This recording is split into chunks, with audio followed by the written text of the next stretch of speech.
Good evening, Wasters. Welcome to the second episode of Nuked, a role-playing game we're going to play online for y'all and for each other. Today we have a special guest. Our special guest is Todd Stashwick. You may know him from shows like 12 Monkeys, Kim Possible, Gotham, Supernatural, or Heroes. So, astounding nerd cred, a hell of a guy, great gamer, and looking forward to playing with him shortly. And we have three of our regulars as well. Colt, let's start.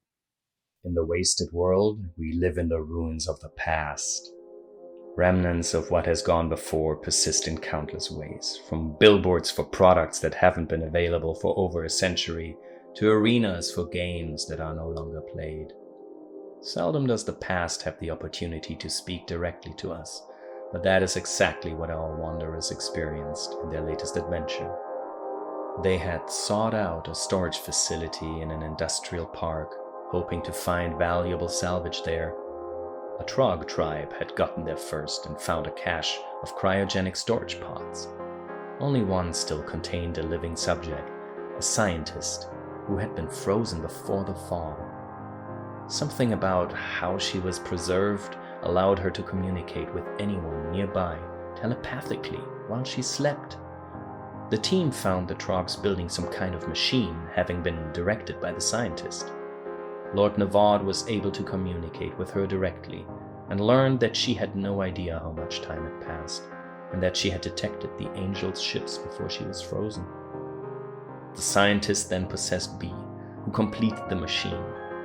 When they turned the machine on, it output a code and shut down the cryopod. As the scientist died, she was able to communicate that it was coordinates for one of the Angel's ships, and that a tracking code could also be a targeting code, implying a way to strike back. She left them with the words Stedman Heights Station, a military base. Our wanderers now have something that may be incredibly valuable, but before they can decide what to do with it, they need to find a weapon that can be used to target the Angel ship and confirm that it will work. That means breaking into the military base. No small thing. To get the job done, they are going to need some help.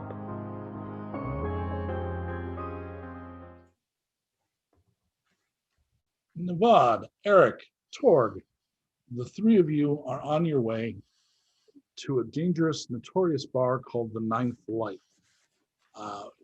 You have with you 1,000 volts, you'll need to decide who has it, and 20 chunks of electronic salvage.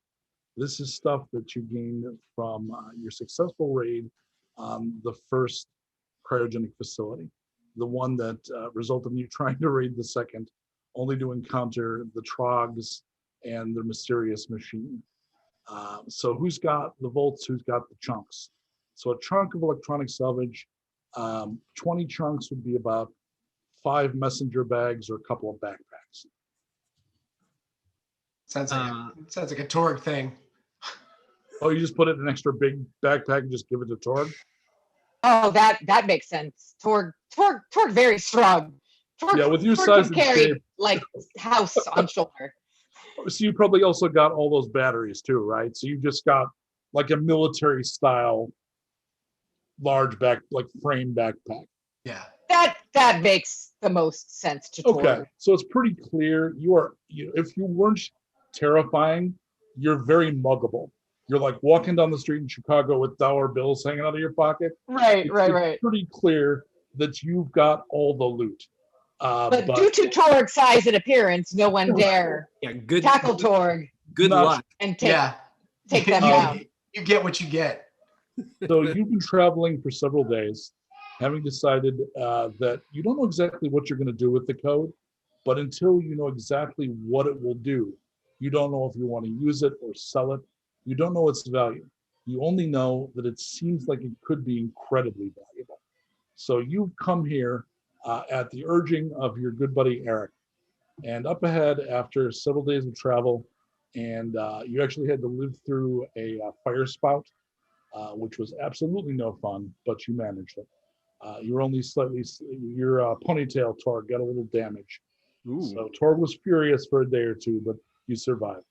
And in the distance, you see the dive bar on the corner. It's the kind of place where this would have been like a strip mall at the intersection of a highway and like a smaller, like a route road. And you can see from a distance, it has, this is hundreds of years old. Well, hundreds is exaggerating. Very old. The idea of the line of motorcycles being the way you can tell a dangerous dive bar. You can see that at a distance, and you can see that was once an Ace Hardware sign has been modified with a simple depiction of a cat and a 9. And Navad turns to Erik and says, "So, okay, who is this guy?" Man, I told you once, I'm going to tell you one more time. It's Tiber Fane. We did a job together a few years back. He ended up getting gut shot. I took care of him. He owes me a favor. How do Torg and Torg friend know that he fam friend? Let's just put it to you this way. Is he trust? You know Torg only hang out with trust. I mean, you fam, so if you say trust, Torg trust. But again, Torg not know. Torg must know. I will vouch for this gentleman myself. Okay, Torg trust. Torg trust you. But he got gut shot. Why will he trust you and us? The only reason he's still drawing breath on this earth is because I took care of him. Oh, you saved his life. I did. Oh, okay. you not shot in gut. Other people have guns. It was not me. Torg understand now. With that, you cross under the highway and approach the 9th flight. So you will notice, and I will say this also for our guests who may not be aware of this, when it's dark and spooky back here, the group has bad karma. When bad karma is dominant, I can force you to reroll a die if I like, or I can bring in a negative, harmful plot twist. If I do that, I will change the screen to this, which is good karma. When there's good karma back here, any one of you, whenever you choose to, can re-roll a roll that you want to roll, or you can ask for a positive plot twist, which will then turn it back to negative karma, bad karma. So we're going to begin on bad karma, only because you're approaching the 9th life and the place looks like a bad karma kind of place. So out front, there's a woman. Diminutive is probably a thing she gets called too much, probably annoys her. She's a little short, but let's not, exaggerate the point. She's the most distinctive thing about her is her outsized cyber arm. So cybernetics do exist in this setting. They're reasonably rare because when the fall came, they were largely incredibly expensive casual upgrades for people with money, or they were military. So there's not a lot of it around. The thing she's wearing is not made for like a 5'3" person. It was built for like a big military dude. So her arm proportionally looks like one of Erik's kind of goblin monkey arms. Like it's down past her knee. It's it's a little also, the hand is almost the size of Torg's hand. Oh, and man. She appears to be the doorman. The door person. Why don't you let me handle this? So Erik, since you're stepping to the fore, let's get a description of what you look like, my friend. I'm short, but I would not call myself abnormally short. Stockily built, very hairy, long gorilla arms. That is my mutation. I have a third eye, which I occasionally wear an eye patch on to keep sure that I am seeing in 3 dimensions and not 5. And I'm brightly dressed because I'm a faster and better shooter than everybody else and do not give a shit if anybody sees me first. Did you just gloss over the fact that you're a goblin? I mean, let's not get pejorative. Yeah, but from a narrative position, I think yes, it's hard to. I am a goblin. Erik is a goblin. I hate to be all racist about it, but you're clearly a pointy-eared, green-skinned goblin. That is true. All right. I mean, I wouldn't say that to you at a party. It would be rude, but it's a fact. So you come rolling up on the door person. What's your tone? Is it casual? Very casual. Okay. My assumption is that I've been here before, so I'm gonna. Here, no. No, never here. You just heard that he was seen here. Then let me say that even though I've never been here, I've been to 100 places exactly like this, and I know what the vibe is. Absolutely true. So you come up casually. She stands. She's got one of those little stools that you have sit on. She flexes artificial muscles on the big hand. She has no visible weapons, either ranged or close. Everybody really just relies on that slugger she's wearing. Yeah. Good evening. You're here to drink, but you're not going to cause problems? No problems, ma'am. So Eric's going to open his jacket to show Karen off, just to show her what he's got. Not as a threatening maneuver, but just to as like a show of goodwill, basically. Like, so I'm not concealing anything. Behind her, she has one of those things that's got the door. It's like for locking up weapons. Mm-hmm. The weapons in it have spider webs on them. Okay. So I think they don't use it much. It's kind of there if she feels like she has to take a weapon from someone. So it doesn't seem to be policy. So A, you're going to get to keep your weapons, but B, that means there's a lot of weapons in there. Okay. All right, so who's behind you? Is it Navad or Torg? I think I'm next. Probably Torg is bringing up the rear. And are you approaching as a party, or are you making any kind of effort to appear individual? I'm kind of hovering. I want to hover behind Erik so that it's clear that I'm with him, but also not so close as to, be glommy or whatever. I do not want to introduce myself separately. Okay. I'm hoping to kind of get in with Erik. Okay, so you want to be his entourage. Is underage still a thing now, or is it like, because he's 17 years old? Only from a point of view of, you might get shit in a place like this with a kid. Like the person might say, who's the kid, right? But obviously there's no law. So what do you look like, Navad? So I'm like about 6'4", 6'5", super scrawny, maybe like 130 pounds. So rail thin. I'm a mage, which I'm about 17 years old, give or take. Hard to say. He doesn't exactly know. Mages in this world are basically magic is a testimony to people's ability to use their willpower to bend reality to how they see it. So there's lots of different styles and approaches, and everybody's got kind of a unique flavor. He's kind of a, he's got his little emo haircut and wizard robes, but a denim jacket too. So we're going to say that Torg starts up a conversation with a woman at the door. Oh, nice. She introduces herself like, people just call me Hammer. And they hit it off quick and they start having a conversation. So the two of you enter. He does not question Navad or ask you to introduce yourself. She just waves you past if you're with Erik. Gives you like a little bit of an eyebrow up, because this is clearly a tough place and you don't look like the kind of dude that hangs out in a place like this. So, but doesn't question it because Erik obviously is moving like he does belong. So you enter. The place is hopping. There's a fair number of people in here. And because there isn't a settlement within half a day, people have come here. So again, Erik, who lives in this kind of world, you know that means that people have traveled, which means they're here for business. Like they're here to do deals, they're here to meet people, here to pick up work. It's not the kind of place that you go to hear a band. So you just kind of walk in and kind of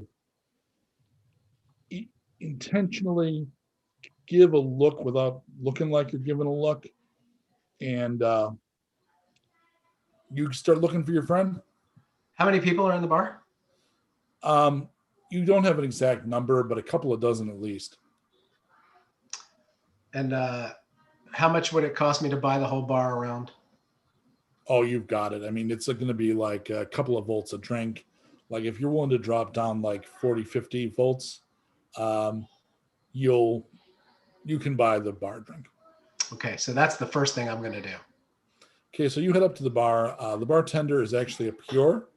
For those who don't know, a pure is a pure strain human. Is somebody who is not at all mutated, and he's wearing a tight bodysuit and cat ears.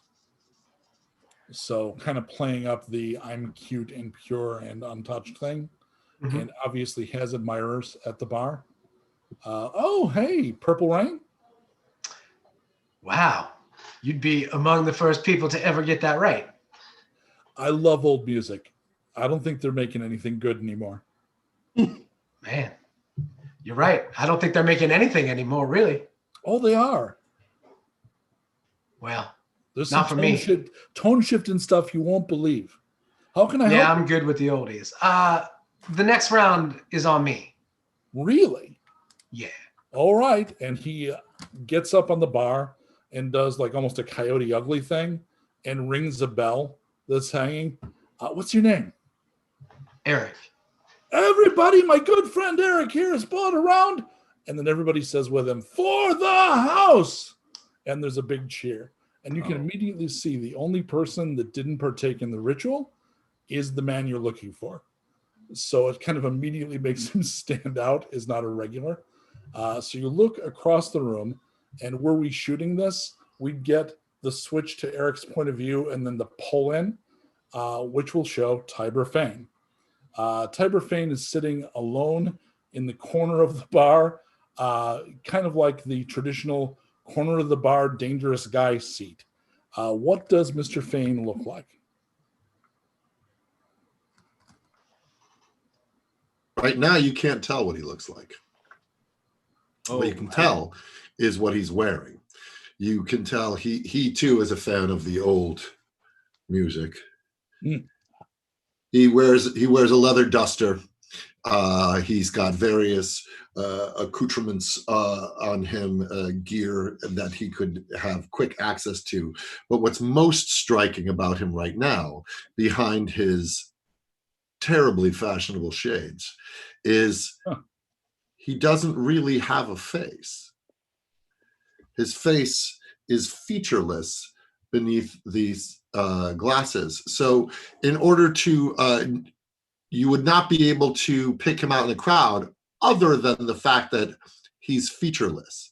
You wouldn't be able to identify him. Sort of like Odo right now from Deep Space Nine. It's a very smooth, unidentifiable face at this moment. Yeah, from a distance, if you weren't paying attention, it might read like a pullover mask. But when you get closer, you see that skin, which has got to look just creepy as hell. It's awful. And then but then on top of that, to add a further level of incognito, he has some choice vintage aviators on that he there's a whole story as to how he got those that we need not go into right now. Everything he's wearing, by the way, you can see from a distance, is expensive. Yeah. Like you can see even like he's got the t-shirt, and under that, he's got some kind of ballistic weave armor. And if you're wearing it under a t-shirt, it's the expensive stuff. Yeah. So that says something about the kind of... It's the equivalent of Mithril beneath his shirt. So he is drinking the above the shelf whiskey, which isn't even on the shelf. Literally, cat ears has to go up a ladder, open a latch, and get it out, so that he can drink from this. So we will say that you're drinking actual whiskey. So you've got a proper bottle. Most of the people here are drinking something called ferment, which you just don't ask questions about. They just, do you want ferment?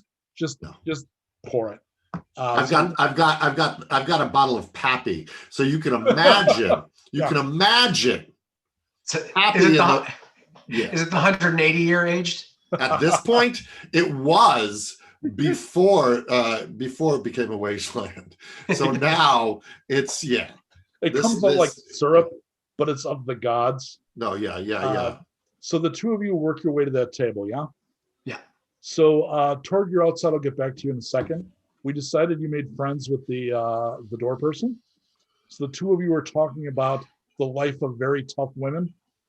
She's decided to view you in a binary way, not quite getting it, but you're, like, that's a great weapon. Did you make that? And so you're talking. So the two of you make your way up. We make Torg feel like lady. Remember, Torg lady, Torg man, Torg they, Torg all. She has very much, her name is Hammer, and she is very much like oh, thank God I deal with testosterone all day, and have to do a lot of facing people down because they feel they have to front to her. Yes. So someone coming in with any estrogen at all is like a breath of fresh air for her. Oh, Torg also very relieved to see fellow strong warrior. So I don't know if you heard the description, but she's like a 5'2" woman, about 38, but her cyber arm on one side Yes, is built exactly. like a 6'2" dude. Right. So, all right. So the Nevada and Erik head over to Tiber. On the way by, people will like clap Erik on the back. Thank you, man. I owe you. Next one's on me. And there is so I could almost fall back on the wretched hive of scum and villainy trope, but it's a little more professional than that. Like, definitely the vibe is, this is people meeting up for business. So it's not quite as wretched as that. Run by a club kid. Yeah, Right. yeah, exactly. Well, Michael and Alec is running the bar. Yeah, it's Party Monster, but mixed with the Godfather. Tiber would have heard that because he's been here for a while. So I gave you in your notes why you're here. You looked into the place. You've heard the Ninth Life is run by Mr. Whiskers.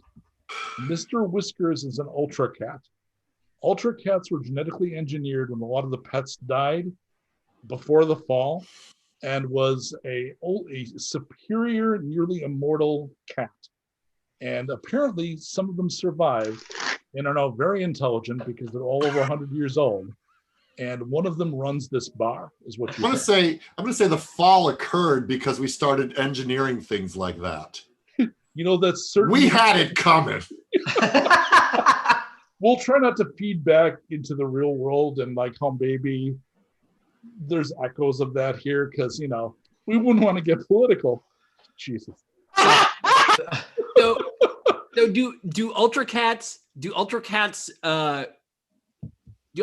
walk on their hind legs, or they're like a four-legged feline? They're just hyper intelligent. Some walk on their hind legs. Some want to be like people. Or like Salem from Sabrina. Yes. Or like the cat returns or something. And being genetically engineered, speech doesn't always come wet. So some of them get cybernetic voice boxes. Okay. Some of them end up telepathic. You don't know about Mr. Whiskers. All you know is he supposedly runs this place, and obviously likes beautiful boys in cat outfits. Because who doesn't? Torg's gotta say same. Fair point, Erik. All right, so Mr. Fane, you were here looking for people that work for someone you've been looking for a long time. And you've heard this is a place where you can start to pick up the threads of that investigation and maybe taste a little of that sweet, sweet revenge. And as you're waiting here, completely out of the blue and unexpectedly, your old friend Erik wanders. You hear that he's bought around for the bar, and there he is. But I look up, and it's not a sight I expected to see passing through this bar. And I have equal parts affection and disdain for this man because I recognize the debt that I owe him, and I resent the debt that I owe him. But when you owe a life debt to somebody, there is part of you, the primal part of you, that reacts positively to them because they represent a life-saving factor. So without hesitation, and in spite of myself, he Spielberg crumples the glasses off his head, and his facial features immediately return to his actual features. So his mutation recedes, and we see kind of like a painfully attractive man with like unfair green eyes, and it's not his fault. It's just like the roll of the dice. You get that. It's not his fault. But these devastating powder blue green eyes that he has shoot up at Erik, and he tries to bury the smile because it is good to see his old chum, and then immediately tries to regain his composure, takes a sip from his pappy, and gives a frat guy nod. Erik, recognizing that this is a major effort and really kind of being happy to see somebody that owes him something, but also having that power that comes with not having asked for the thing that you're about to ask for, and knows that he has that ability, just lifts his third eye patch and winks with his third eye at Tiber and says, "You look alive." I'd say no thanks to you, but I'd be lying. I know. Have a seat, my friend. Absolutely. You got it. And then he stops and puts a finger up to Navad, and he goes, "Is he here carrying your water?" He's a good kid. Well, I can see that he's a kid. Whether he's good or not is yet to be proven. I can do stuff with my face too. So you're saying you do face stuff? Yeah, I do face stuff. And I do the cantrip, and I put my death head on to just, give a little. Okay, so he be part of the party and kind of does like a Ghost Rider-y kind of a thing. It looks like he has a death mask for a moment. Give me a will. Let's go ahead and use a couple of game mechanics. Tiber, give me a willpower save. So let me just, okay, so I get 3 of those. Okay. I got a 5 on one of those. So you get a partial success. A partial success. So that was to hide your reaction. Mm-hmm.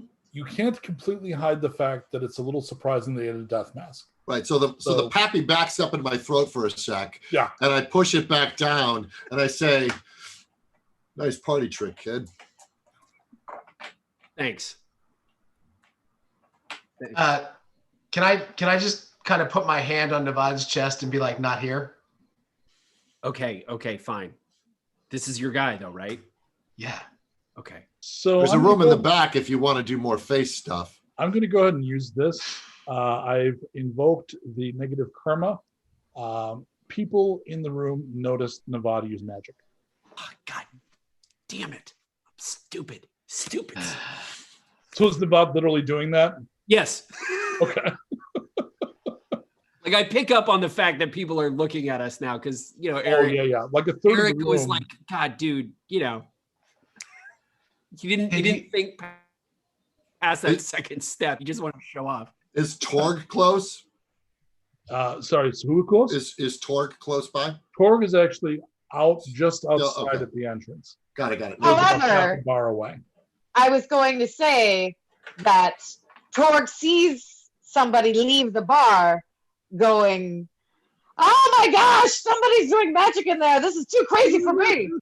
And Torg immediately knows that Navad is up to no good and realizes that Torg should get inside to join friends. If you're invoking plot twists, you're invoking the karma, yeah? Yep. Okay, so you use your karma to summon Torg. Okay. That seemed to we be went use. We're already, we went bad karma, good karma. Now we're back to bad karma. Yep. Okay. So the result is. But Torg comes in, yeah. Torg enters the room. What does Torg look like? Because there's no way Tiber will not notice Torg entering the room. Very, very true. Torg, to remind everybody, has an absolutely glorious long rainbow braid that is all natural thanks to radiation. So no hair dye needed for this mister. And Torg also has see-through eyes and see-through lips and can occasionally reflect the atmosphere around them. Torg is like 7'5", big, tall person, but very like strong but narrow. So like strong, tall building. So like incredibly broad-shouldered and big and large, but weirdly slim, if that makes sense. I imagine Torg being shaped like a V, Yes. like super muscular, and then like your hips are like no bigger probably than your own actual hips. So drawn by strong. Rob Liefeld. Yes. But not as many pouches, though. Okay. Right, not as many pouches. And better feet. Torg has a penchant for members only leather 80s jackets. Torg also carries, if everyone remember, old ears of enemies as to honor them. However, they have dried and no longer smell like dead flesh, which is why Torg stopped chopping off ears, because constantly went around smelling like dead flesh. So these are very old ear trophies that Torg uses because Torg values every battle, and this is to honor the lives that Torg has taken. Torg at heart and soul, a very peaceful, good person, but Torg know that Torg must use Torg strength to get through. Better if I can get familiar with the way. What was that? You guys heard that too? I heard it too. Yeah, what was that? I think maybe it's Hammer's arm. Yeah. So Torg will come in, and at your height, there's no way Torg is not going to be able to see Navad. So Exactly. Across the bar, Navad's sitting with Erik and someone you don't know. So Tiber looks up and sees this building enter the building and says, wild guess, Erik. They're trucking with you? Yeah, it's a friend. Mm. Oh, by the way, Hammer would have asked you to leave the cinder block on a stick, and she would have apologized. Like, if it was a normal weapon that you could holster, but I'm sorry. I dig you, but it's a cinder block on a stick. So if you leave that here with me, I promise I'll take good care of it. So Torg fully understands. So though, that Torg is never without a weapon because Torg has the gun show. Okay, so Torg joins the group. Erik, want to tell the man why you're here?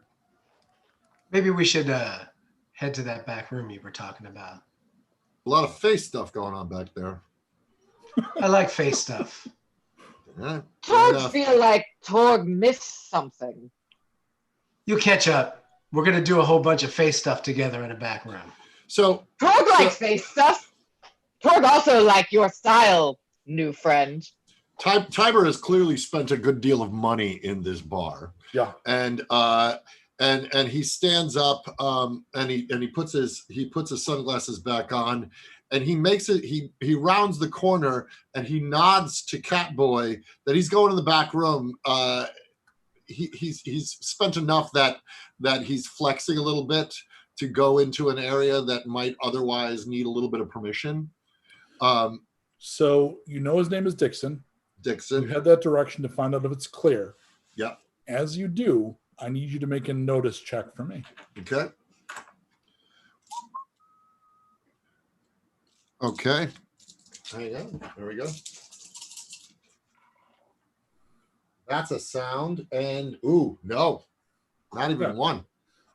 So the only other person this would matter for is Erik. Erik, I need at this point an awareness check. Yes, sir. Oh yeah, quite aware.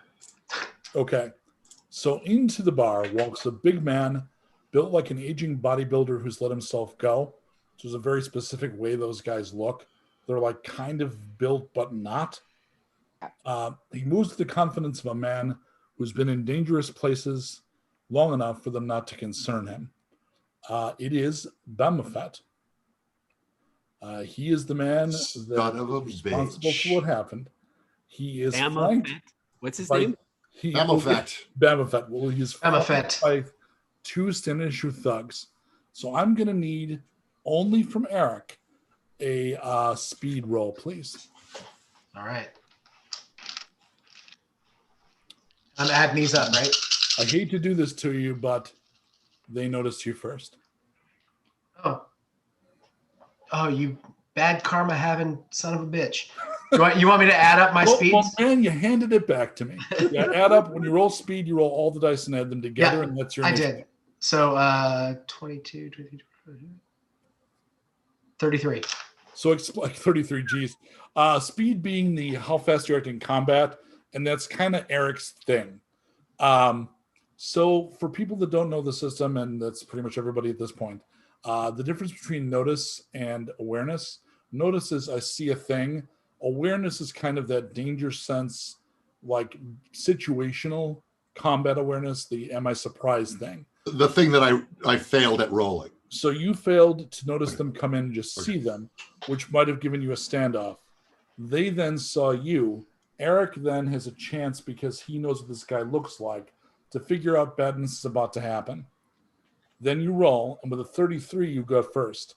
You see Bemafet saying kill them, but you act before anybody because you're Erik. Well, then what do you this do? would be a good chance for me to double shot this situation. I can only do it once, so I'm going to try it now. Okay. And you're not worried about the thugs. You just want Bemafet, right? Yep. Okay. So the ranges are close, near, far, and distant. Everything in the bar is either close when somebody's right by you or near the entire bar. There is nothing far within the bar. So you're going to be one die down, because rifles are not built to shoot like right over here, like across the street. They're built for the guy on the other building. Did you explain near and far with the voice of Grover? I built a graphic, and we figured out we couldn't use it. But yeah. We could do it with the bare naked ladies if we wanted to as well. They do that quite a lot. That's true. I'm just waiting open fire. You can try a double shot Bemafet. I rolled 5 ones. Oh, baby. So that counts, right? That counts. Yeah, that's a unique, like the snake eye modifier, right? That's the best possible roll. So I hate to lean on karma this quick, but it is currently good karma. You could call for a reroll, but you'd be handing bad karma back to me. Yeah, I'm gonna reroll. Yeah, you are. Yeah, you are. Reroll. Okay. That's my Erik. That's my Erik right there.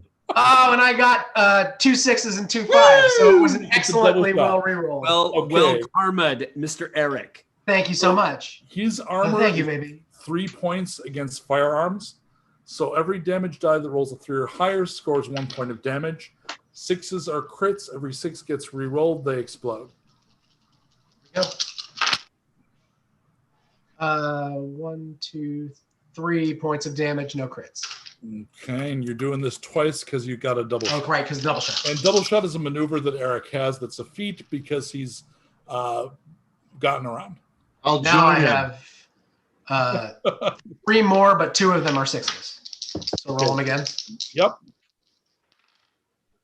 And 2 more there. Okay, so when you get a crit, so if you rolled the 3 and then 2 are 6s, you re-roll the 2 that were 6s. And then if they come up 6, you can roll them again until you don't roll 6s. Yeah, they didn't. They were a 3 and a 4. Okay, all right. So that you get the 3 points. The crit for Karen is what, 3? Yes. So that's 9 more points of damage, sir. So you've done 12 to him in 1 round. Woo! The good news is that's a fuckload of damage. The bad news is it's not enough. He jumps back. He has a special ability that allows him to get behind his bodyguards. We call it the flashback move. Yep. The thugs do what they're hired to do. They pull submachine guns out from under their coats, and they're going to open fire on Erik. Because the order was kill them, but it's not clear they know who them is. And I just put a big target on myself. Yeah. When you're using mooks like this, they attack as a group. They're also going full auto with the guns, which means they get full success when they get a near miss, but they will... Quick, Ghost Rider face! Death's head balloon, quick! It's really seriously, you're right that it's a party trick. I ain't gonna do shit with the death head face. You might make them puke up their pappy! I got some special stuff come on. But Torg's probably gonna punch him first. So. What's your defense against firearms, sir? 4. 4, okay. I got only 1 hit on you, sir. 1 point. So they open fire, and I assume Erik jumps back, and there's glasses and tables and. Can I laugh? Sure. All right. So because everyone else is technically surprised, that would have been a surprise round. The second round, we're going to do initiatives for everybody else. You keep your 35, Erik. So everybody else is going to roll your speed. For this, just roll that many dice and add them together. Forgive me for not knowing where to look for my speed. Oh, there Roll it is. to the left is your combat summary. So it says 8. And so what does that mean? 8d6 and add them up. 8d6. Dice, Oh, and I baby. only grabbed 6. I didn't realize I needed 8. So, okay. You're fast, bro. Okay. Well, he's sort of a combat dude. I rolled I rolled my 5 dice. Todd has a 5 speed, and I got a total of 16, sir. Okay. So I'm well behind Erik, probably You are mathematically quite well- average speed-wise. What did well Torg get? behind Mr. Fane. Oh, Target 19. 19. Okay. And what about Mr. Fane? Tiber Fane got a 24. Nice. Okay. And then they get this and this. With an arched. All right, we go back. I'm going around. full Steve Austin for you people. Yeah, Not you The are. Rock. Not The Rock. I was born in 68. It's Steve Austin. Erik, I need Yes. a notice Or Spock. check, please, A notice check. if you don't mind. Yes, sir. I'm good. I notice. Okay. There are 2 other thugs in the room that were waiting for this group. So there's a total of 4 thugs working for Bamafet. Okay. There were 2 that were already here. And you notice that. And now you get your action. You can't, from where you're at, shoot him because he was able to jump back. So you're going to need to either maneuver or take down his bodyguards to get to him. Okay, but the bodyguards are within shooting range. Oh, yeah. Okay, so I'm gonna do that, and I can only use one. I can only shoot once now because I've done the double shot. Fair. Once. So, all right, here we go. A hit, a palpable hit. And he gets 3. His armor's 3 points. Okay. So anything 3 or higher is a point of damage. That's 3 points of damage. No crits. So it's a 3 points. 3 points. No crits. 3 is not enough to knock him out. He's apparently pretty tough. Fane, you're up. Yeah. So how far am I away from Bamafet am I? So the way I work range in this, as close as immediate, like, melee range. Near is kind of like a playground. Like it's a battlefield. Quicker So question. you Can I get to him quick? Oh, yeah, for sure. Okay. So I am going to coyote ugly this onto the bar, and I am going to. I immediately, like, this man is the reason that I need plastic surgery on one of my ridiculously chiseled abs, and so I leap off the ground and I am bounding across that bar like almost like Neo style, like half along the bar because I'm angling myself to just jump. And now I'm a knife fighter, so I'm going to leap through the air and I am just coming down on this guy. I have produced a big old Bowie knife, and it actually has the lightning bolt on it. Sweet. And so I am coming down on Baphomet with my big knife. So the only thing that's gonna you have to do to make this work is I'm gonna need an acrobatics roll. Yeah, you are. That's gonna let you maneuver around the bodyguards and get in for your strike. Uh-huh. You got this. I got 2 5s on that. That's enough. So it's gonna mean you'll be 1 die down your attack. So when we see it, it's also a better way to shoot an action scene when you slip a little bit when you go over. Yeah. Because I'm human. I'm human. Mean. Yeah. Barely. Yeah. You're Batman. I'm barely human. Right. I'm allowed to make my share of mistakes. I only sang enough that you don't have to license the song. Dude, Appreciate that. Thank dude, you. we got a ding last week for a song we didn't use, like some Yeah, sort we of did. like salsa song. It was a weird Right. Tejano so ska weird. song. Yeah, We didn't- right, So right. you And I trigger don't on- think anybody's dipping into their pocket for Billy Joel right now. You Anyway, trigger go on. your vibro blade as you do this, right? Yes. Okay, so energy goes across. Again, he's got expensive gear. Mhm. I'm not sure any of these characters has even seen a vibro blade. Yeah, what the Navad is basically like, what the fuck is that? Like, And I turn towards Nevada as I'm flying through the air. I go, yeah. Okay, so go ahead and roll the hit against the guy. That's So I'm rolling roll a melee. brawl melee, but I have to subtract 1 die for that. Yeah. Correct, because you slipped in the bar. Okay. I'm a slice and dice or knife fighter. Does that help me in any way? So if you get a partial success, you use your ability and it will be a full success. Oh, I got a full success. So you don't got to worry about it. So Nope. go ahead and do your damage. So tell me that again. So that's going to be on the sheet under the weapon and the weapon summary. Uh-huh, It'll say- uh-huh. I forget how many dice you have. I think it's 5. Okay, Vibro Dagger is a 4DE4. Okay, so 4 dice. Okay. It's an energy attack. His Yep. armor only has a 2 against that. Mhm. So roll the 4 dice. Anything 2 or higher does a point of damage. Okay. What you're really looking for here is 6s. Oh, dude, I literally got 4 5s. ooh, baby. Okay. All right, so that's going to be 4. Wow, that's hilarious. So he took 12 points of damage from Karen, Mhm. from Erik shooting him. That took him to 12. Mhm. You just did 4 more. He only had 16 hits. So you do the over the bar, come in, trigger the blade. 1. So go ahead and describe the hit that takes him down. Okay, so I've been waiting for this day for a very long time. Okay, so I went out and I etched my vibro blade with the Bowie stripe, but on the other side of the blade says BAM effect.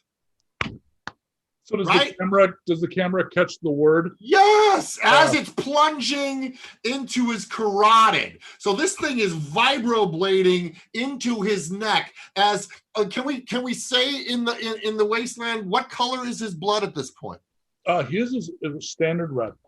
But so it cuts like cutting a turkey. It'll go. Yeah. smooth Yeah, so through I just keep going, and then I'm like, smells like dinner, and I just keep going. But while it's happening, I turn his head to look in my eyes while I'm doing it, and just before I finish, I give him a little kiss.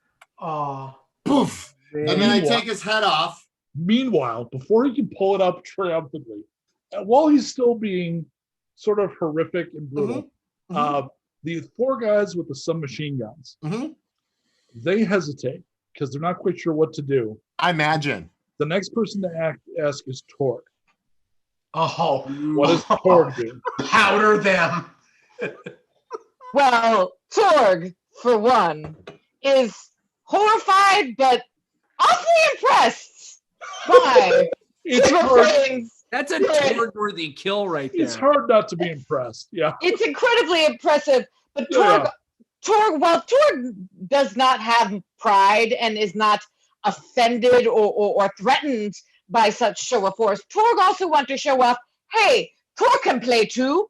So Torg is got to take out those machine gun silly billies. Okay. But Torg no have cinder block, right? No. But Torg gonna show Torg need no weapon You're just but gonna. Torg fists. Do So- your fists have names? So the Coheed and fists. Cambria. Here's the thing: Torg's Trinidad and fists Tobago. change names after every person they've taken down to honor the Sure. last person that they've completely mangled and destroyed. Sure. So currently, it's Laverne and Shirley. Oh, Guys. you killed Laverne and You Shirley. killed Vernon Shirley? How dare you? Torg killed 2 people. Haas and That Pfeffer went by- Incorporated. Win by Laverne and Shirley, but we're not the Laverne and Shirley. Did you They know were to them. the mazel when you did it? They were to them. She shamilled, she shamazzled, Gotcha. House all of right, Pepper so Incorporated, bam, Well, all well, happened. one of the two bodyguards is damaged. I assume you're going to go for the guy that took a hit already, right? Yeah, absolutely. I'm so definitely go going to ahead go and for the person that's already taken a hit. What I do is I rear back with Laverne, and then I rear back with Shirley, and I take both of them because they don't like to be apart. Sure. And sure. I shove them directly into the middle of the guy's face. So go ahead and Nice. make a brawl melee attack with a 1 die bonus because they're a little fucked up about their boss's head being sawed off by your new buddy. They're a little triggered. A little Yeah, triggered. yeah. A little triggered. Okay, Yeah. so a little Fucked brawl with the melee, blue bats, yeah. and it's the number next to it, right? Yeah. So you're And rolling then plus 7 one, you dice said? for Okay, bonus. Cool. In a perfect world, you get at least 2 6s because then you get to pummel them. All right. You got this. How appropriate for the bar. Fine line. Is that a Oh, good? bad luck from last time be so gone. Torg it 3 6s. Oh, baby. That means you can use under advances there. You have the ability to pummel. That means you can do your damage, and then you can make a second attack. So go ahead and do your damage once. Okay. And looking down there under your fist, that's 3 dice. Okay. Go ahead and roll them, and I'll do the dice for you. Just let me know what the numbers are. We've got a 6 and 2 5s. Oh man, so that's 3 points plus you got a crit. So roll 1 die to see if you get another 6.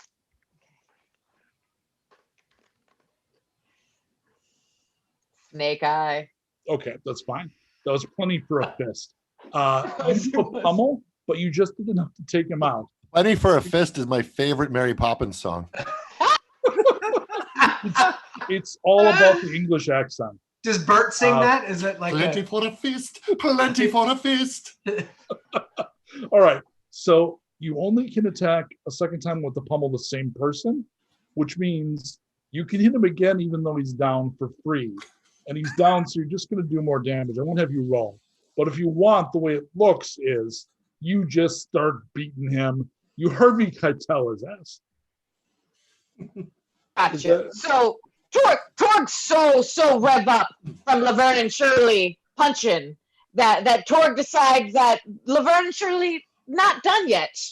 Torg really liked the Laverne and Shirley name, so wants to get a little bit more fun, Erik, and then just keeps pummel. the 2 guys in the room that you think were meeting with Memphis, who never fired, by the way. They just started to get up, put their coats back down, sit down, and start drinking their drinks studiously.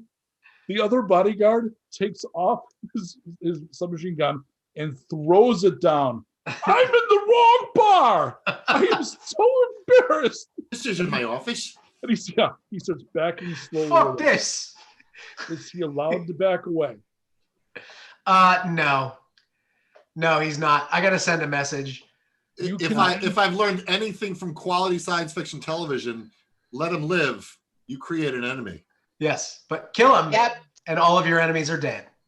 No roll is necessary. If you want to turn off his light switch, you can. I would love to do that. You and Karen end his story. And Woo! about as much time as it takes for Tiber to break loose the head. So as you do that, he's literally holding up. Boom. And I hold up the head and I say, second round on me. I was gonna do the same thing. So let's say you both do it at the same time. And the tone was everybody's studiously going to not look at you. And when you do that, it breaks the tension and everybody cheers for you. Poor Dixon has to come out and drag the bodies away. It's his job. Poor Dixon. Sad Dixon. Yeah, he's a very sad kitty cat. He's also Sad got kitty. he's What do you got a want? sad name. He says to Tiber, the back room is ready. Thought so. And then so we head into the back room as if nothing occurred. Yeah. I grabbed the bottle of Pappy off the table on my way back in. The rest of the bar is willing to play along with this obvious lie. Yep. That nothing occurred. Oh no, totally. And I sheathed David Bowie. And I turn to Navad and say, "That's what happens when you do your stupid ass." Also, the lightning bolt is the lightning bolt from Ziggy Stardust. Nice. All right, so you guys go back to the room. You are now. It's a Bowie knife. Oh, for God's sake! All right. No joke. There is a Bowie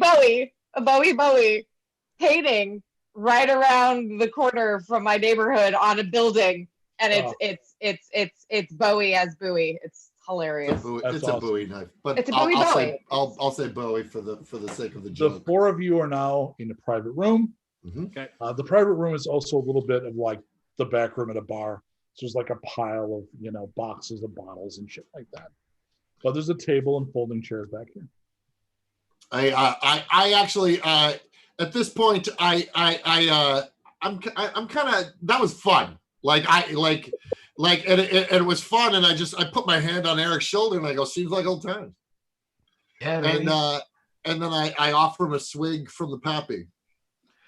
I take the swig from the Pappy and just say, "So, do I even have to tell you what it is, or are you in?" I'm in. All right. Sweet. Let's leave. All right. Let's literally So- leave the bar. It took us 12 seconds to do that. Because we're not doing the scene, there's people watching us that we can't just say that shit you don't know. Oh, right, yeah. Look, I say I'm in. At this point, I go, whatever it is you're offering. Obviously, when I say I'm in, Right. All right, now, let me give you the George Papard.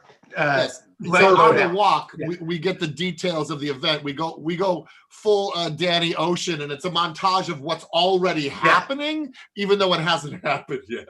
So Stedman, what is it? Stedman. Stedman Heights Station. So Yeah. Stedman Heights Station requires a little delicate touch for us to get inside, and we've got this. I don't know, a chip, a card, something computery. Data output. So I don't. you guys figured out what the media looks like. It's like the mini disc. It's a data chip Yeah, it's like card. it's a about DAT. this big. Yeah. It's a good. Yeah. Oh, Torg thought it was a floppy. No. Don't copy that floppy. And apparently, if we get in there and we put it in the right place, we might have an in against the Big bad. film.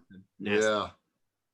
Well, So- since my life pursuit has pretty much been, satisfied, I'm in for anything. So let me. What is it exactly that you need from me, and how can my a certain set of skills be amenable to you? We need your expertise at getting into places people don't want people to get into. Well, there's two ways that we can do it. Are you guys up for a falafel? Because I know a great falafel place. I fucking love falafel, baby. Okay, let's do it. We'll do a cross Torg cut. always down for falafel. We'll do a cross cut to a falafel place. Yeah. So boom, they're sitting there, and it's like it's a Goblin Run, a falafel place. It's a mom and pop, and we're sitting there enjoying, and they're remarkably good. Like this faux meat. I don't know what it's made of because It's impossible falafel. It's synth falafel. Well, it's falafel. It's not actual meat because falafel is chickpea. Right. Yeah. It's not even that. It's impossible. I'm trying to think of one word that would. It's put philosophical. Hey, Thank you. Infalafel. Impossible. It's infallible. Yeah. you keep asking me what to make. We make the batter and it comes out good. Yes. You are this guy. So how's your Nice and sister? crispy. How's your sister? So he's intimate with these falafel goblins. She's married again. Can you believe it? I can believe it because her husbands keep dying. No comment. Fair enough. You need more sauce? I do. You got to try this sauce. Mwah. So does Tiber explain? And I gave Todd. You should have some notes on this. I do. Okay. So Tiber says there's a bunch of ways that we can do this. We could, there's that moment where he tries to be all cocky and go, you know what? we're gonna walk in the front door. But he says we could try our luck and just try walking in the front door. I don't have any schematics on the place, so I don't know how it lays out defensively. Do you guys have any information on the defenses of this place? We literally have only the name of the place. I've We have never the name been of the there. I've never place. seen it. So I think the camera would go to Tiber's point of view. You look at your friend, the goblin monkey. Hmm. The camera pans left to the 17-year-old edgelord, and then to the right to the enormous, not quite a troll, but good-natured person who just killed a guy with their hands. We're not walking in the front door. You're not seeing a lot of like tactical awareness here. Yeah. So okay. So I think I know a guy. I think I know a guy. Is this guy? He's a provider. His name is Archie. If we can get to Archie, I think we can get the resources that we need to get in. Torg want to know if Archie good. Can we trust? Torg, I can tell you immediately, blood, fam. That move, bar, very, very impressed. I like to brag, but yeah.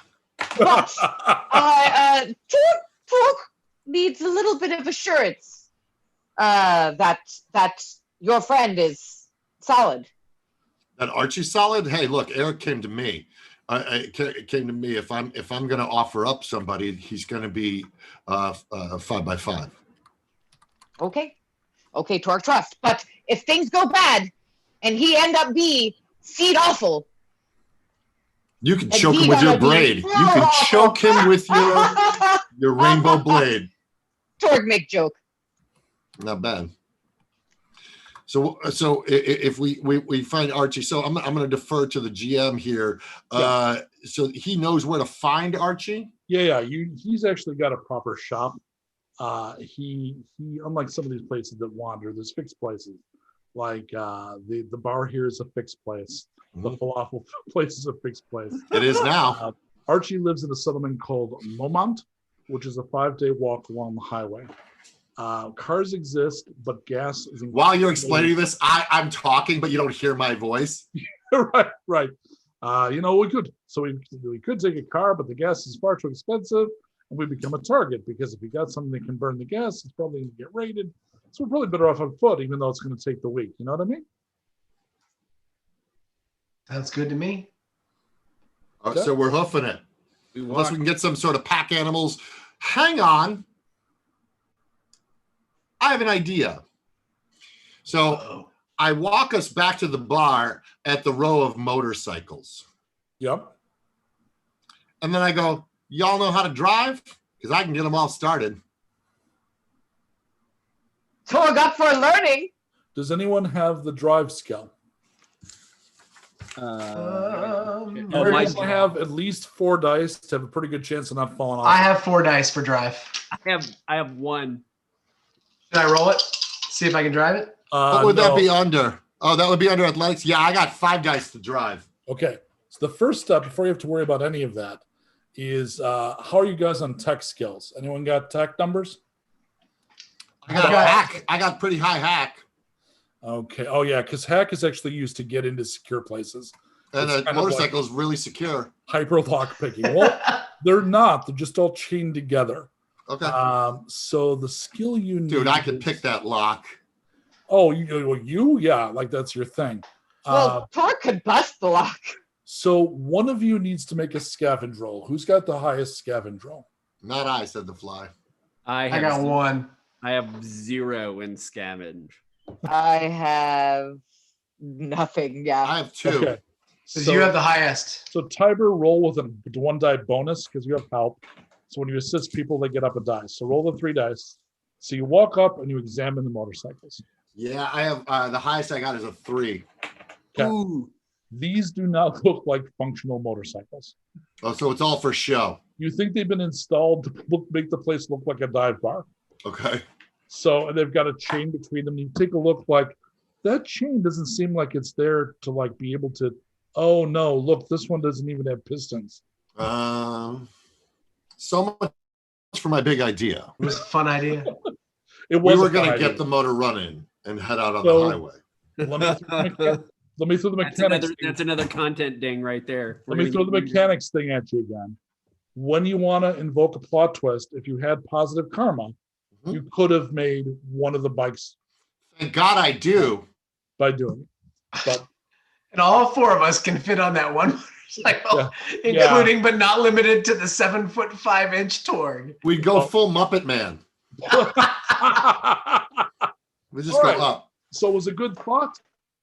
It's just the vehicles are pretty rare, Uh-huh. and turns out you just don't have the vehicles or the guzzling. So off you go. So very wide, expensive pullback on the camera because we're going to need to see the entire area, and we're going to have to model that shit. And the group is going to head around and then up onto the highway. There are times, depending, and we've gone over this before, where depending on where you are, highways are super useful because they're clear, or incredibly dangerous and slow because they're broken. If anyone's watched any of the When the World Ends kind of Netflix specials, because there are a million of them, one of the first things that's going to happen is things like, with no one maintaining the roads, they all become like this. Watched it. I lived it for 4 years. Ha ha. So you know. So this stretch, however, is pretty good. So you start heading down the highway, literally looking for adventure, as you said. It just occurred to me that your scavenge roll should be off the fucking charts. You, Well, It didn't just occur to me. so the way he's built is he's not really a scavenger. His job is breaking in. So you would hire him and then have a whole squad of people. And the guy in the expensive glasses would just go, you guys go and scavenge and carry the shit out and paving. He's got the more white collar job. Gotcha. So off you go. So I am going to need someone to roll a single D6 for me. Low is bad, high is good. Do it, Shannon. Anybody? I got Anyway, Go ahead. I Get it, rolled a Navad. six. What'd you roll?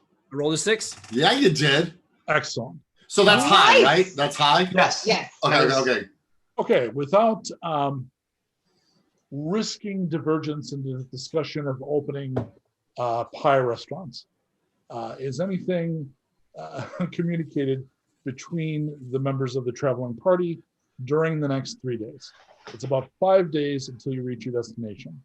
I think we probably would tell the whole story of how Tiber and I met.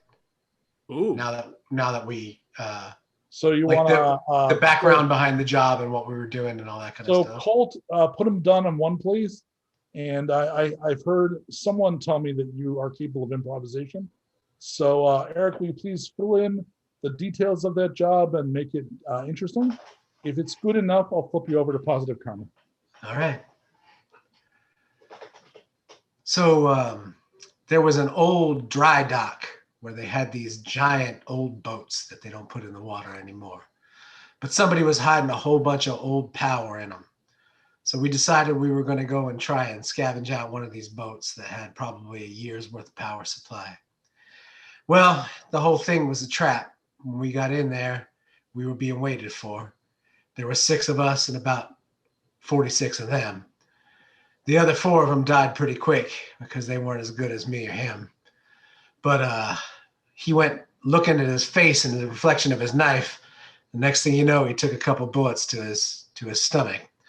That left me to hold off the other, 38 by myself while he was dying on the ground behind me. Now, I could have let him die and I could have just left. But, I had an awfully good day that day and I didn't want to walk home by myself. So I figured I might as well take care of business. So I flipped on my Musica. I listened to the entire Kinks picture book record.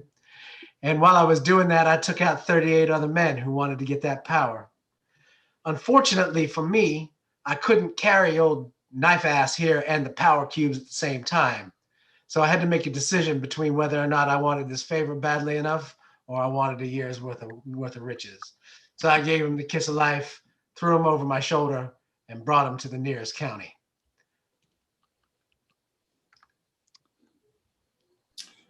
Let's go ahead and I think what he's forgetting is that the reason I took that shot to the gut is I did the slow motion dive in front of him to block the shot. Yes, but you actually did it in slow motion. If you had moved at actual speed, you probably would have been able to block the shot and not get hit. Well, I did get hit so that you would not. No, you still owe me. It's There's no way to reverse engineer this so that you don't owe me a favor. I'm just being honest. Man, in the late afternoon of the third day. You have gone off the highway. It's gotten broken and rough.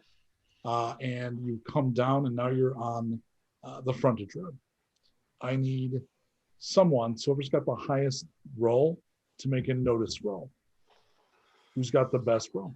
I got 6 in notice. I have 6 as well. I think it's those two. I'm on 4. So somebody can make it with a 1 die bonus because you get I help. got 2 6s out of that one. Sweet. Okay, so you notice, and this is at far range. So far is described as over there. It's very Grover-esque. And you see a spider-like thing that's maybe 12 feet across, Holy maybe shit. a little larger, unfurl itself where it was hanging from the bottom of the bridge, and all of its little spider legs, huge spider legs, are actually like human arms Ugh. that have the bristles that spider legs have. That's your problem. And the head with all the eyes is partially a human head. So you're not sure if that was once a spider that mutated to be more like a man, or a man that became whatever that is. So you're saying it could be man spider? That's Archie. It could no. It is a terrible, terrible monster. So the group has noticed this. I need everyone to make a speed roll, but I'm going to give you actions before it does anything up front, but I'm going to need your numbers for the second round. So how far away is it, Mike? It is at far. It's at far. Okay. 16. Who got 16? I did. Eric. Okay, thank you. What? Holy crap! I got a 21. I'm faster than Erik. That's insane. I rolled a bunch of 1s. Mark the calendar, yeah. Torg 29. 17. 17 for Torg, 29. 29. So first by a wide margin is going to be Fane. That's my thing. All right. I'm fast. There's But you can make your face look like Ghost Rider.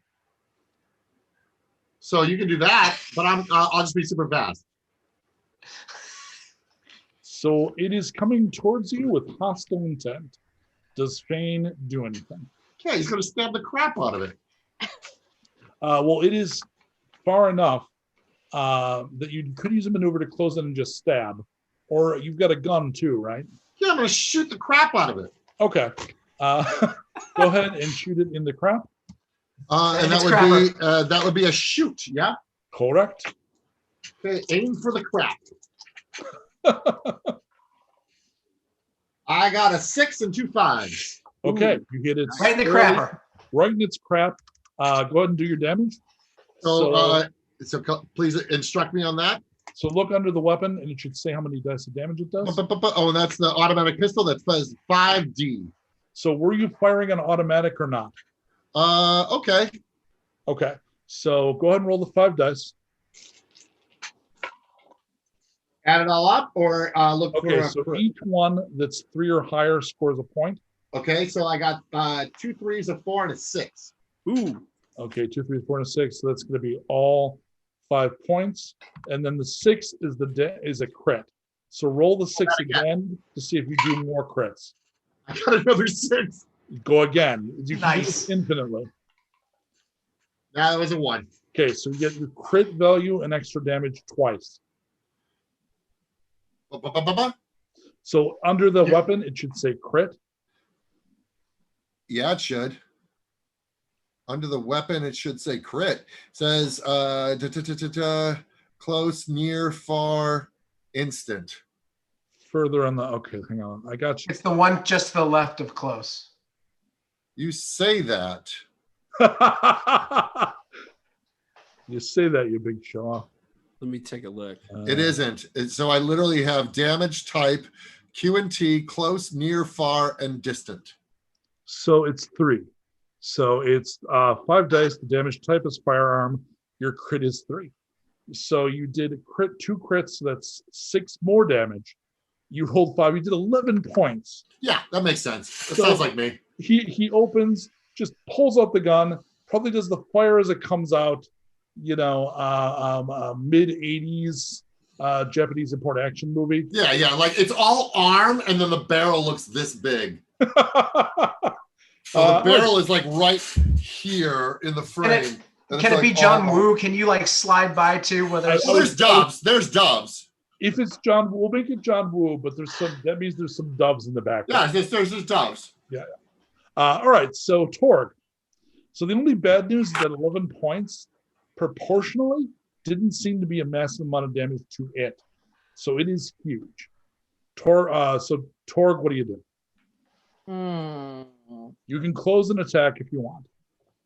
And you have both melee and ranged weapons, but I think your ranged weapons kind of shit, right? Yeah. Torg got their big basher back, right? Yep, there's a big basher. It's 4 dice with a 3 crit. That's pretty good. You want to run up and just smash it with your cinder block on a stick? Yeah, Torg's gonna decide to just do a little run and smash. Torg is feeling very, very, very strong and powerful after Laverne and Shirley pummeled that man's face, and Torg wants Laverne and Shirley to go out strong and feels like if Laverne and Shirley can take out this spider, then.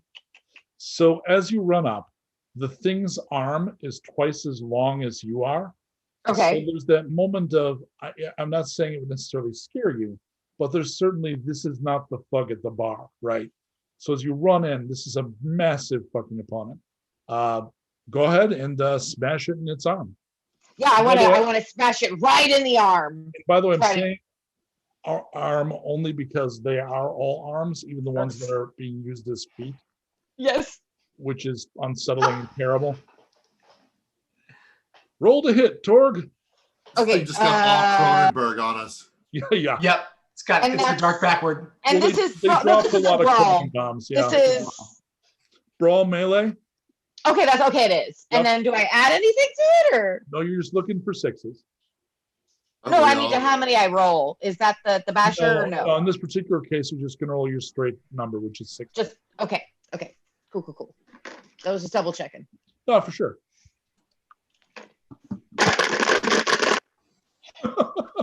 Hot dog! 2 6s and 2 4s. Okay, so that means you're going to be able to do your, if you want to, you can do your pummel again. So go ahead and roll your 4 dice. And just call them out and we'll add up the damage for you. Ooh, 4, 5, 2, 1. Okay, and its resistance is that. That's going to be 2 points of damage. Not great, but better than nothing. But you then get to attack again because you use your pummel once per combat. So roll the 6 dice again to hit it a second time. So you guys see Torg run up and just start wailing on the thing. 2 6s. You had it. Now you can't do it again because you only pummel once per combat, but you do hit it the second time. So roll your 4 damage dice again for me. 6s are good. You want 6s. 6. I got 1 6. What's the rest? Oh, 3, 3, and 4. Oh, nice. Wow. That was that's well done. That's 4 points of damage plus the extra crit, which is 7 points that hit. That's awesome. That was much better. That's way better than 2. So does she get the exploding 6 on that too? Yes. Roll the d6 again. Good point, Erik. Roll a d6 again. If you get a 6, you get more crit damage. All right. Yes, crits can go until you run out of 6s. It's a 6. I wish I could tilt Okay. this to show you, but I Now can't. do it again, because if you do another 6, Goes nuts. You kill its family. You eliminate its history. I skin it and I wear it proudly as a We cloak. return to 1995. you've done 23 points of damage total. You take off that limb at the joint, so it's just hanging. Did you do it again? Okay, you can keep rolling until it stops rolling 6, which, the laws of probabilities say will happen, but We are There's officially no in way. Rosencrantz and Guildenstern are dead, by the Yes, way. we There's no are. freaking way. There's no freaking way. okay. Wow. 5. Okay. I think you should be happy with what you got. Yeah, that's Holy crap basket. Um, This is why you so, tune in, folks. Navad. yes. Yeah, you have to follow that. Yeah. So is it still kind of hanging from the bridge? Yeah, What's a couple of its limbs, it's kind of like draped down, and it doesn't look as like mean and confident as it did when it started. It's got a look on all of its eyes like, I should have listened to my guidance counselor. right? Okay. Sounds like you two opened for you. So what do you do? I'm going to start levitating towards it. Okay. So Um, he literally raises himself in the air and starts moving in towards it. Yes. Okay. But no actual attacks this round. No actual attacks. What I want to do is I want to get close enough to see if when it's more hurt, if I can kind of like grok what's going on in its mind. But Gotcha. I probably can't get close enough until next round, right? No, you could. Oh, I could? Oh, yeah. Ooh, okay. I didn't realize I was So, close. you can use the, oh no, you're right. Because to change range categories, a move, which is a complex action, Yeah. you need to go from far to close, to near. Sorry. So you do. Near. You knew my rules better than me. Congratulations. All right. man. Yay. Eric, hey, there's a guy right over there in the perfect range for you. Yeah, except for I'm feeling a little jealous of my friend Fane. So I'm going to pull out my stabber and run as fast as I can, which is not very fast at all. And to try and do some also sick, like action 80s move, but there's no bar for me to slide on. So I'm going to try and do like a jump and turn my body and like plunge with the knife, but I'm horribly uncoordinated because I've got giant arms that throw my center of gravity all off. So really, I'm just gonna kind of flail. You're like a 14-year-old. You're like all fists and elbows. Yes, but I think I look super cool. I think I look super cool doing it. So I'm gonna do that and attack with my stabber. Okay, so you can't actually get close enough to attack this round. Okay, so I'm basically Yeah. just running the whole time. That's So- what I'm gonna do. Yeah, I'm twirling and stabbing at the air, preparing to stab in the next round. There's a feat called hardcore parkour that lets you ignore obstacles when you go from A to B. Eric obviously has the reverse of that. all core parkour. Yeah, I've got nothing but core. But you're now, Parkour. Softcore parkour. but now That's right. you and Navad are both close enough for you to interact with the next round. Everybody else is back at, oh no, because Torg charged in. So the only one that's hung back is It's Fane. Fane, who used his Right, because he gun. used his gun. Right. So Because I used Iggy Pop. I Oh, love it. Oh my It's a- God. It's a you are pop gun. you're out me charactering my own character, which is fantastic. It's a pop gun. so the I- creature I is love- going. I love that motivated Erik to run in with a knife when like that is like so not your skill set. It's going to attack twice. It's going to attack Torg once, and it's going to attack poor Erik once. I'm just casually reloading. I got a Drinking near, some whiskey on the side with that glass of whiskey. I still got a the near miss pappy. It's on yeah. Torg. Torg, what's your defense against slashing? Spiders. The second number on your armor, lower right corner of the sheet. Against which one did you say? The second one. Slashing? 3. Okay, I do 1, 2, 3, 4, and then I got 2 crits. The monsters don't get the exploding dice like PCs do, but that's going to be 10 points of damage, my friend. Holy Christmas. Which means you take 3 injuries. So roll a d6.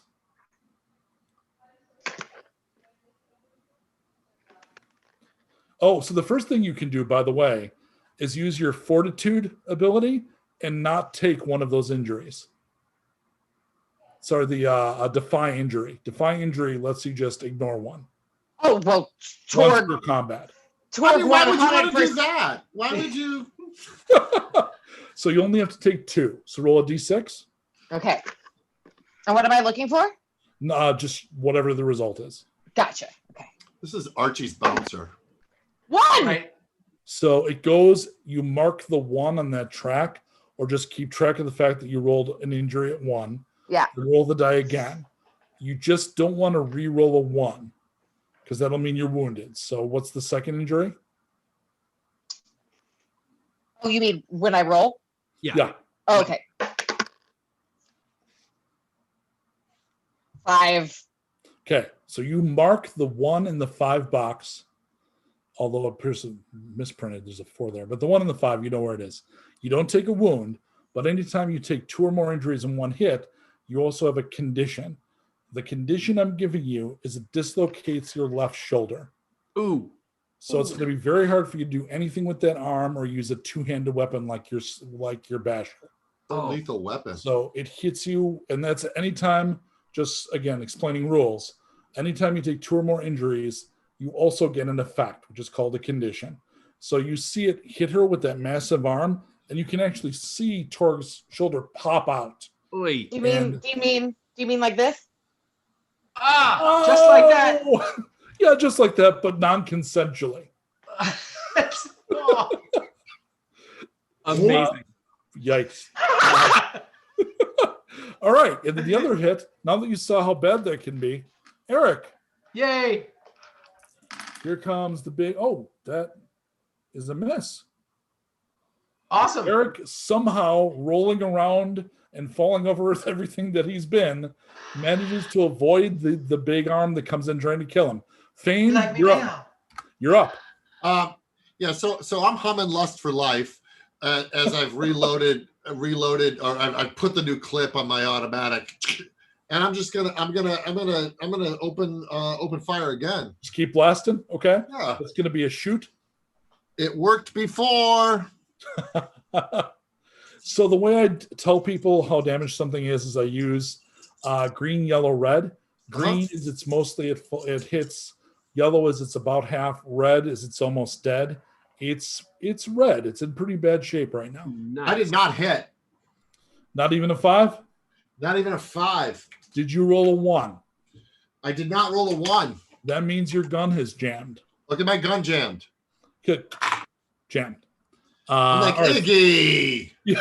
So you can't use it until you use bodge to unjam it, which you can't do in combat. Which I can't do in combat. So I'm gonna holster it. I'm gonna since I haven't done any move, I'm gonna start running towards it. Fair. Okay. So Torg. Take the jacket off. Hold on. Love it. You only get those kinds of effects here.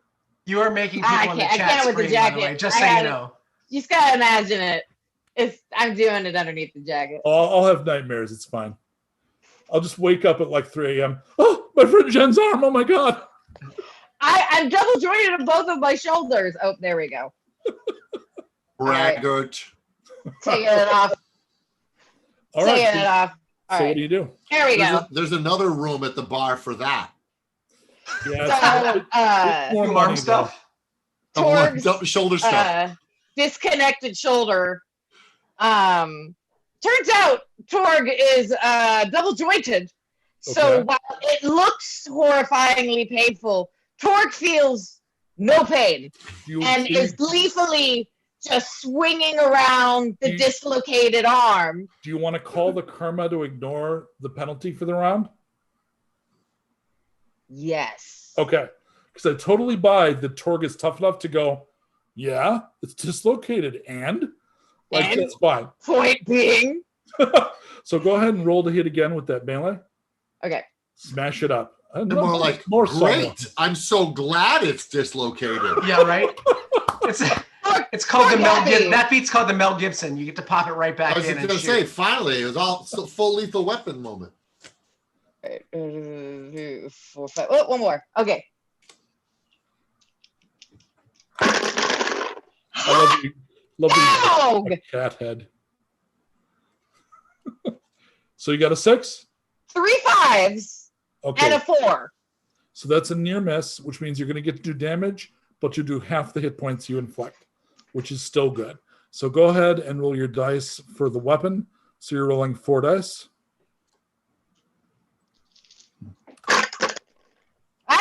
Hey, 2 6s and a 4. Okay, so it's 1, 2, 3, then 2 6s. Reroll the 2 6s. So we're at 9. 4 and a 2. Okay, that's 9 halved, round up is 5. It is at 1 hit point. Ha And You're The Torg Bob. waves their dislocated arm ha! Bob, notoriously they set it up for you, buddy. Okay. So I'm close enough. Just read its mind. I'm close enough to read its That's mind. but awful. I know that it's messed up. Oh yeah, you know enough that what you're going to hear is "ow." Yeah. So what I'm gonna do is I'm gonna go ahead and I'm gonna blast it with Rend and just try to end this thing. Okay, This is the I loosened the pickle jar lid for you, and then I hand it to you, and then you open it. That's, So I'm- that's And my you're whole, like, victory! my whole deal, on the baby. positive end, Tiber, you've not seen a lot of mages; they're very rare. No, I'm excited. You see him actually pulling magic off. I'm pretty excited. I mean, I saw Ghostface, but this is next level. Now you've seen Killer. Now you see me, now we don't. I'm on my saying. ghost face. Yeah. You know what I'm saying? Okay, what am I doing? You're doing your cast roll for Ravage. Yeah, for Ravage. Yeah. Okay, just make sure you can cast. Asphalt for Okay. Ravage is my favorite Salinger novel. Ooh. I got a 5. Okay, so that's a near miss. Yeah. So that means it's going to work, but have strange side effects because magic is Oh, what magic great. is. So go ahead and do your damage. Which is I've got an outdated magic sheet. What's my damage on the You know that what? spell? It's got 1 hit point, dude. So just tell us what it looks like. You unleash a big bolt of ravaging magic. What does that look like? Yeah, so it's kind of like it kind of looks like when you turn on a camp, like a Coleman camp burner, and there's like a kind of a whoosh sound, and it's a blue, kind of a cool blue flame, and I say some mumbo jumbo that you can't quite hear. It does at one point. It sounds like I say the phrase "La Raquette." And then this kind of bluish flame comes out of my hand and spirals in and zaps it like right in the torso. The thing drops and then curls up like a spider, even though it's human-style arms, which is just awful. And as it dies, a human mouth, the mass of all those eyes, says, "Why?" Don't. That's Oh. no. And it Oh, parries. that's not. But I have yet to finish my flail, so I'm still moving hard, It's not right there. noticing that this thing is not dead or is dead. Yeah. And I'm going to died. try and plunge my knife directly into its head to like. Please finish it scream. off. Please scream because while you're doing it. Yeah, I'm gonna do that because motherfucker. And so Because that- that, I'm going to allow you to hit without a roll based on the law of cause and effect, because I think because is absolutely appropriate. So the blade comes out, you sink it in, and you end the thing. It twitches and dies. So and then I question- turn around immediately to Tiber and I'm like, huh? Right as you do that, I look up to Nevada and I go, respect. I do some very ridiculous finger gun blows. Oh, well, when you do that, the thing that you didn't realize is there's a side effect of that spell. That was what I was going to ask. Okay. You know that really You inexpensive burn your slime lips. that every kid that was about 6 got for about 2 years? The Your what? hands drip that for about an hour. Oh God. My hands drip what? That like cheap, like dime store slime, Oh. that horrible green stuff you can't You got get out some. of anything. You're sliming yourself. It's ectoplasm. This normally doesn't happen. All right, because we're near to a bio break, I'm going to give you a couple of quick things. We'll take a brief break. We'll come back for the second half and the end of this session. You will end up seeing that it has a layer. I will assume you're going to take a look at what's there. Somebody write this down. I got you. There are 12 chunks of trade. So just stop. So the way everything like this in this game is measured is salvage. That way I don't have to give you a list of like 12 good and plenties and 3 pairs of socks. We just I wouldn't take either of those things, but go on. Like 12 individual good and plenties or 12 boxes of Full packs. I mean, I is it hate fun chocolate. size? How does I this hate work? chocolate. Is it good and Is it good and fruity? Because Yeah. I'm all in. I'm all in. Don't Are make they Mike and Ike's me- involved in this? Don't Like, make what- me make you roll on subtable A3. He's got a Mike and Ike table. So there's 4 chunks of mechanical salvage and 2 chunks of electronic salvage. The other small piece of rules stuff is every time you have a condition that's inflicted by an injury, the way you recover that is determined by what the condition was. In this case, you have to have the arm popped back in, which will inflict an injury but correct the condition. We got So you. because you have plenty of time to rest to recover the injuries, you just take somebody strong, or Torg, you can do it yourself. Just bash your shoulder into something. Like Pop it's it the back first in. time. Injuries recover at 1 per 10 minutes. So nobody took a wound. So you just rest and you investigate its lair. In the course of like a half an hour, everybody's fine. So the condition's And my gone. hand stopped dripping. Yeah, but within the hour, the hand stopped dripping. Which is a Morrissey lyric. Within the hour. Within My an hour, my hands hands stopped stopped dripping. Oh, it So, was a dark Mike- day. Mike, I want to make sure that we got I got the chunks right. We got 12 chunks of trade, 4 chunks of mechanical, and 2 chunks of what is it? Electronic. And that adds to the 20 that we had before, right? Yes. We So haven't spent that's more than Torg can carry. And how Oh. much did I spend on the That's stuff like in the 2 bar? bottles Like of Pappy. 50 volts, okay. What did we have before? 1,000. Like We had 1,000 volts. 1,000 volts, and we spent Yeah. 50. Okay. Yeah, you're all good. Okay, so we're gonna take, and I don't know, do we want Colt to put up the waiting The screen? please Because stand by. we're- Yeah. Yeah.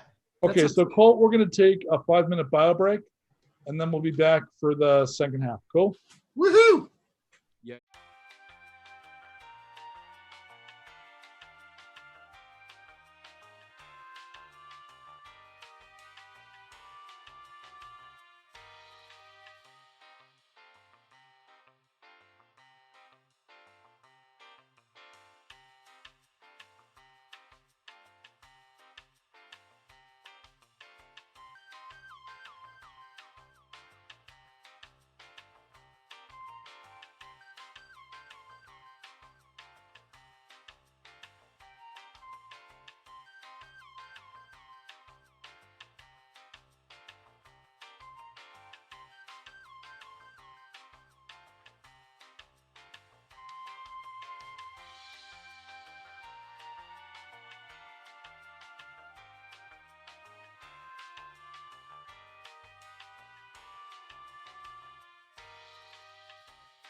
I have one in my freezer.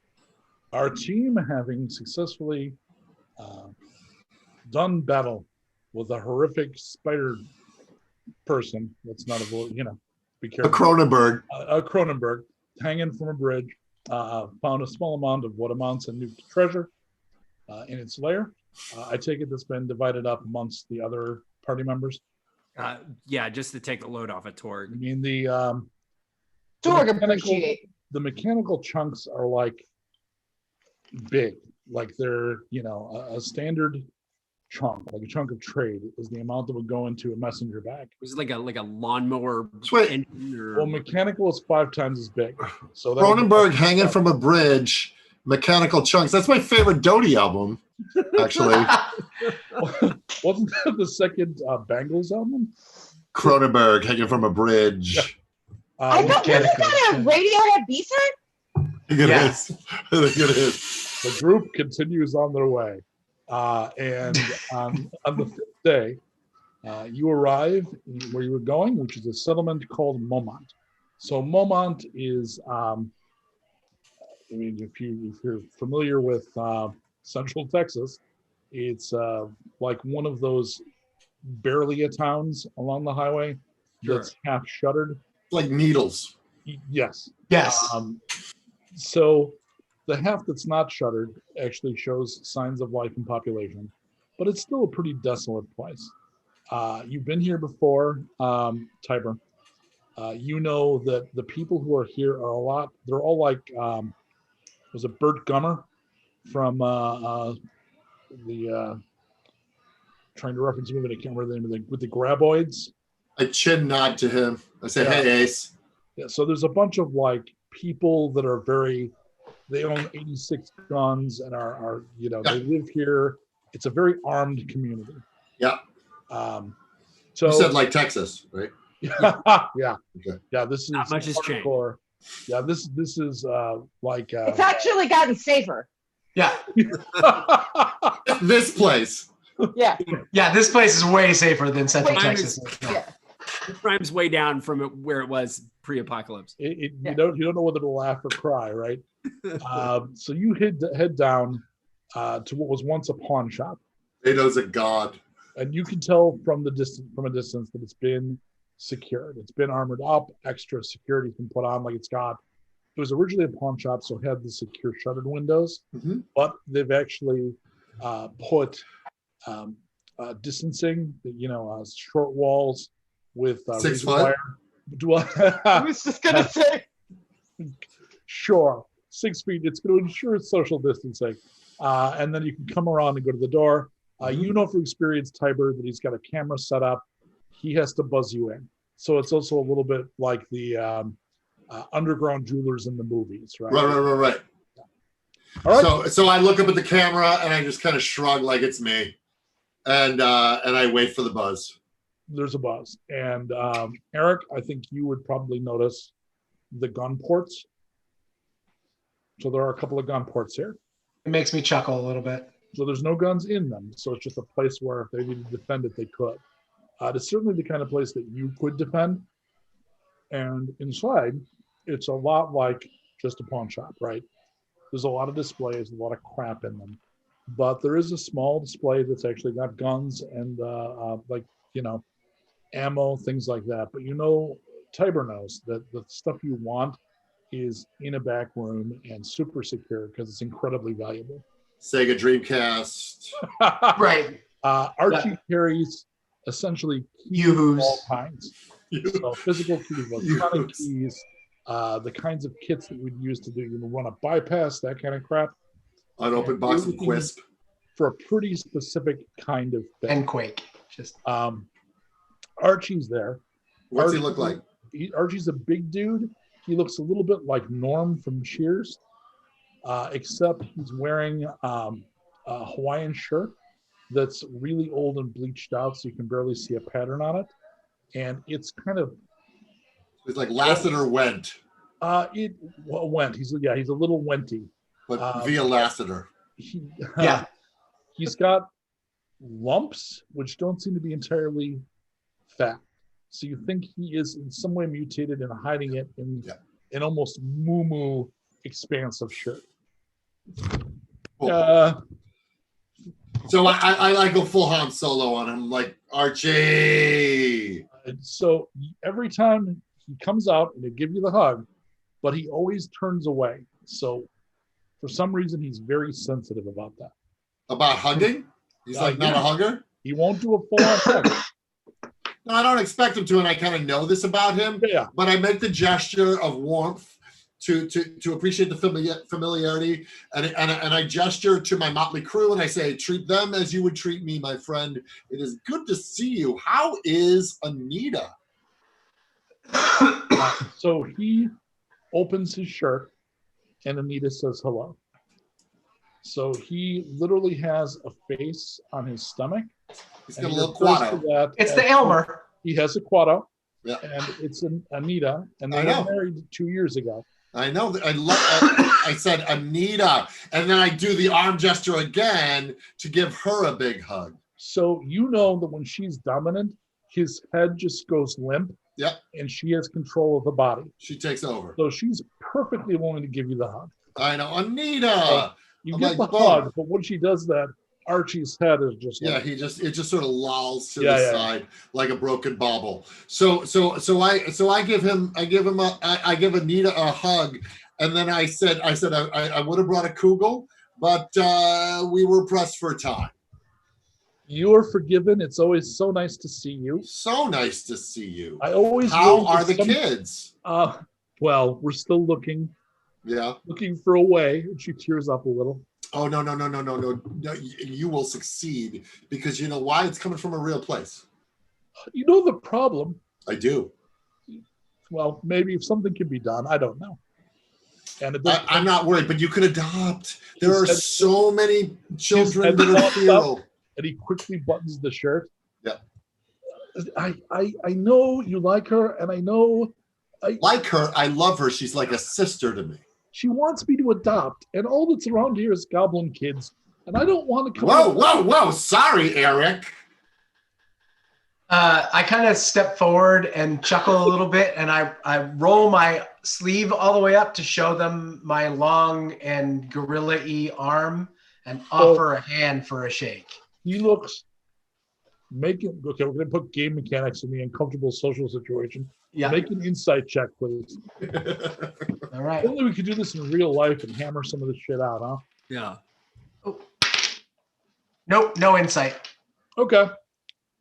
So he reacts with horror but shakes your hand and says, "Oh, God, it's not that. It's that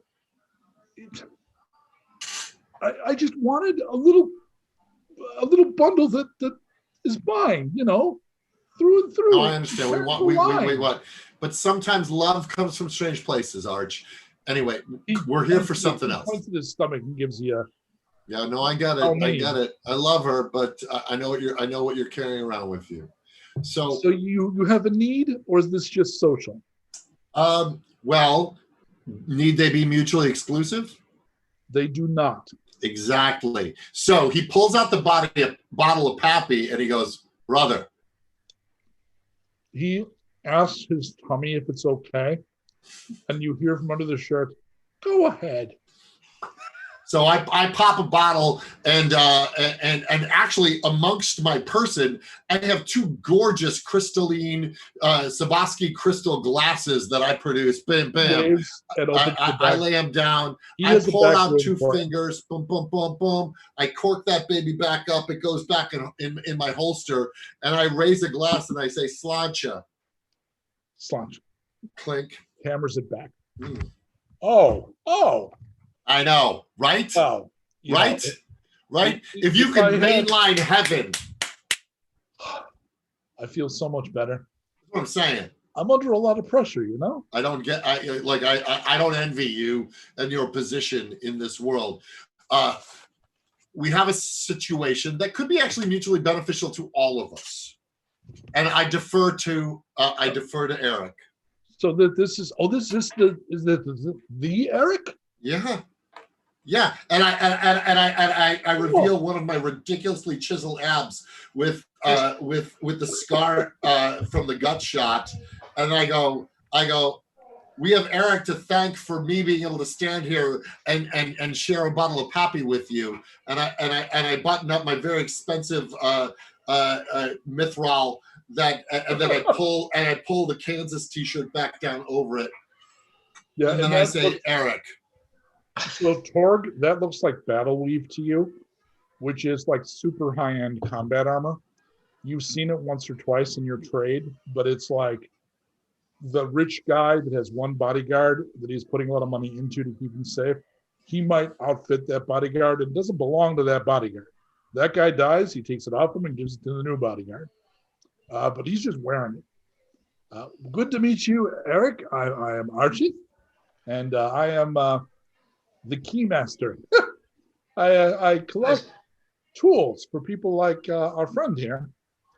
They can use to get into places that people would rather they not go.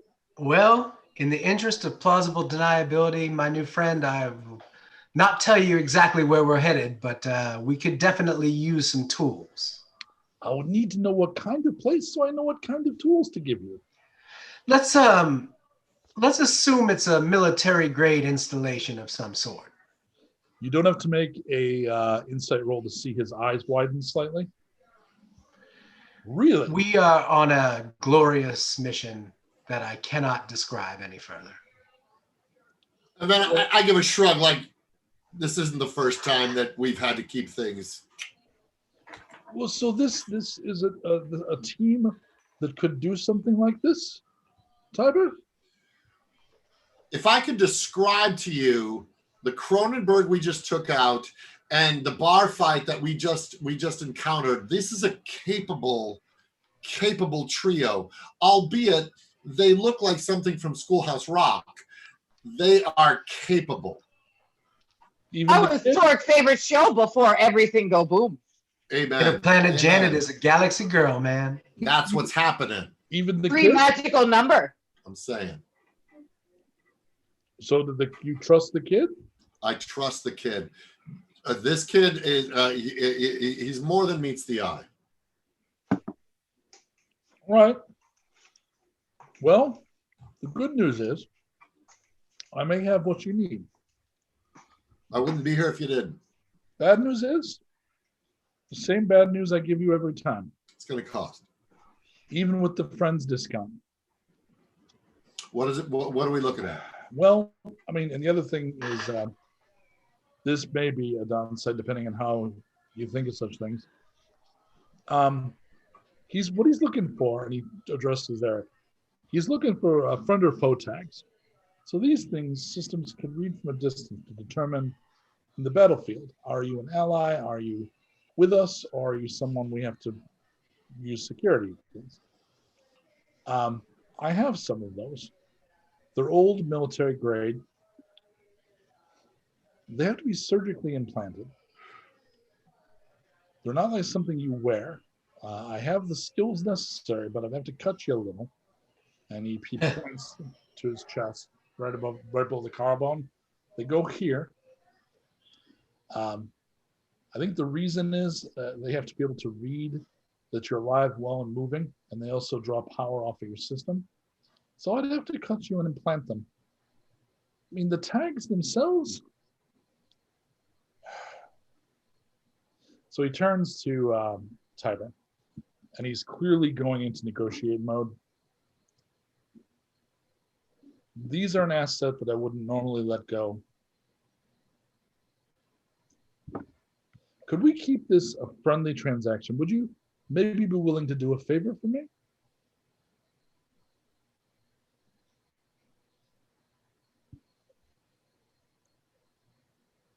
I, in a louder voice, respond, Anita! He fails his willpower saving throw. His head lows back, and she just goes mum mum mum through the shirt because he didn't unbutton it, and she brings her arms I around. unbutton the shirt You to help her? reveal Anita, and I go, this is the situation, and then again I defer to Erik. I go, this is a bit dire. We think we have a way to get to them. Really? Yeah. I didn't think that was possible. Neither did I. Is he trying to lowball you? He's trying to do. We have money, clearly. I am willing to pay you handsomely. Erik is willing to pay you handsomely. Erik is willing to empty his bank account. Well, hold on a minute. Erik is willing to give up his Now, purple jacket. I mean, just Erik, no. Erik is willing to pretty much leverage everything he owns Let's to not get what we want. crazy So, here. so Erik is willing to be a servant to you from here forward. No, Anita, you know I love you. You know I love Archie. You know I introduced you to. Yeah. I mean, he only referred to me as the lump until you. Thank you. So I introduced you to. He wants me to be in his stead going forward. He does never have to ask me for a favor. He never has to. I'm insulted. Oh, I know what that is. He's probably ashamed. What is he ashamed of? Well, there's a man who calls himself the Baron, who's trying to take his business. Oh, He's probably trying to ask for help. I mean, if you have money, what are you trying to buy? Maybe I can tell you the price. Erik? the friend or foe patches with the surface service. So those reasonable markup, about 500 each. And he would probably offer to do the surgery for 100 each, and then negotiate down and offer to throw it in for free. So What do you need, Anita? I think we could get rid of those for you at cost for a favor, which would be 1,000. 1,000 total. Yeah, and I mean, if you could do us, I would get more sleep if he wasn't so worried about the Baron. Okay, I slide over a piece of paper on the table, and I grab a pen, and I hand it to the hand so that Anita can write a note, so that when Archie comes back, he can see what she said we agreed on. I'm going to switch this back to positive karma. All right, so she spends about 5 minutes writing a note and asks for a second piece of paper. I slide a second piece of paper over. And she's getting a little intense. And she folds it up. I have no control over this, but please don't read this. Don't read the note? Is that just for Archie? Just for Archie. I swear on my mutant mother's grave, I will not. All right. Thank you. You know I love you, Anita. And at this point, the head comes back up. Boom. So I hand him the note. What? Dirty pool. Dirty pool? My friend. My brother. It's like you chloroformed my partner. Wait, I needed to talk to the boss. He starts reading. And he looks, again, no insight rolls necessary. She's clearly reading him the riot act in the note. And he looks humbled by the note. Without saying a word, he goes to the back room, comes out later, like 5 minutes later. We've got a little box that's like one of those fairly inexpensive, like fireproof cases that you put important papers in, but you got them at Walmart. It's like this big, and they look like a fishing tackle box. He opens that up. They have a lock. Lock on it, yeah. Like a little lock. lock. He said because he has one. he opens it up, and inside it's got some foam, and it's mismatched because we're past the era of custom cases, sadly. And in there are laying 6 little chip things about that big. And he's got another box that's clearly a medical kit. And he pulls over a stool next to one of the counters, lays down the box, pulls out 4 of the chips, closes it, locks it, puts the medical box down. Apparently 1,000 volts will be sufficient. And I'll be throwing the surgery in because we're such good friends and have done such good business.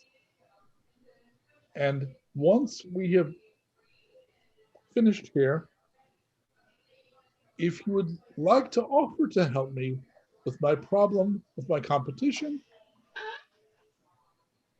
I'd be very grateful. May I? Archie, my friend, my new friend. There is nothing that would give us greater pleasure on earth than blowing the face off a motherfucker who has been giving you trouble. As a matter of fact, I would consider it a favor if you would allow us to go and do horrible, horrible damage to this individual. He brightens a bit. Have a seat. So I sit down. I'll go first. So he literally is going to do minor surgery with the equipment in his little medical kit. With no anesthetic, I assume. He's got the spray stuff.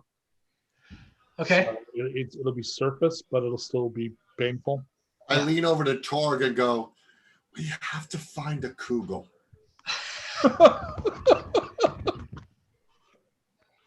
All right. No rolls necessary. He easily has the skill to pull this off. Each installation only takes about 5 minutes, honestly. And he's got one of those staplers for the stitches. So all he has to do is make a small incision, find the right point so it touches the nerve, implant it. It's basically got a thing in the back that's like pulling a sticker off so that it implants itself. Then once it's in contact with the nerve, he folds it up, staples it shut. He says, well, I'm going to rub some disinfectant on here. You should be fine. Keep it clean. Don't go, splashing around in any radioactive pools. I oddly have the taste of turmeric in my mouth. Yeah. Well, and I'd imagine by this time, the imminent surgery, you'd probably start smelling of roses fairly powerfully. I give it off. Yeah. The group probably doesn't know this. Erik might. One of his mutations is his sweat smells faintly of roses. My sweat smells like tea roses. Yeah. I just kind of turn and look at you and Basically, like, I make you think of Billie Holiday when I'm nervous. Yeah. I just turn and look at you and go, calm down. Really? Do you want me to? Because it suddenly smells like a New Orleans parlor. Okay, do you know when you go to the bathroom and you spray over top of what you do? You don't have to. And after a while, the spray begins to take on the smell of what you did. When I smell those roses, it smells like shit to me. So, Torg. Sorry I smell so awesome, Erik. Because you have scaly skin. Torg missed what you said. He has a little trouble getting the installation done.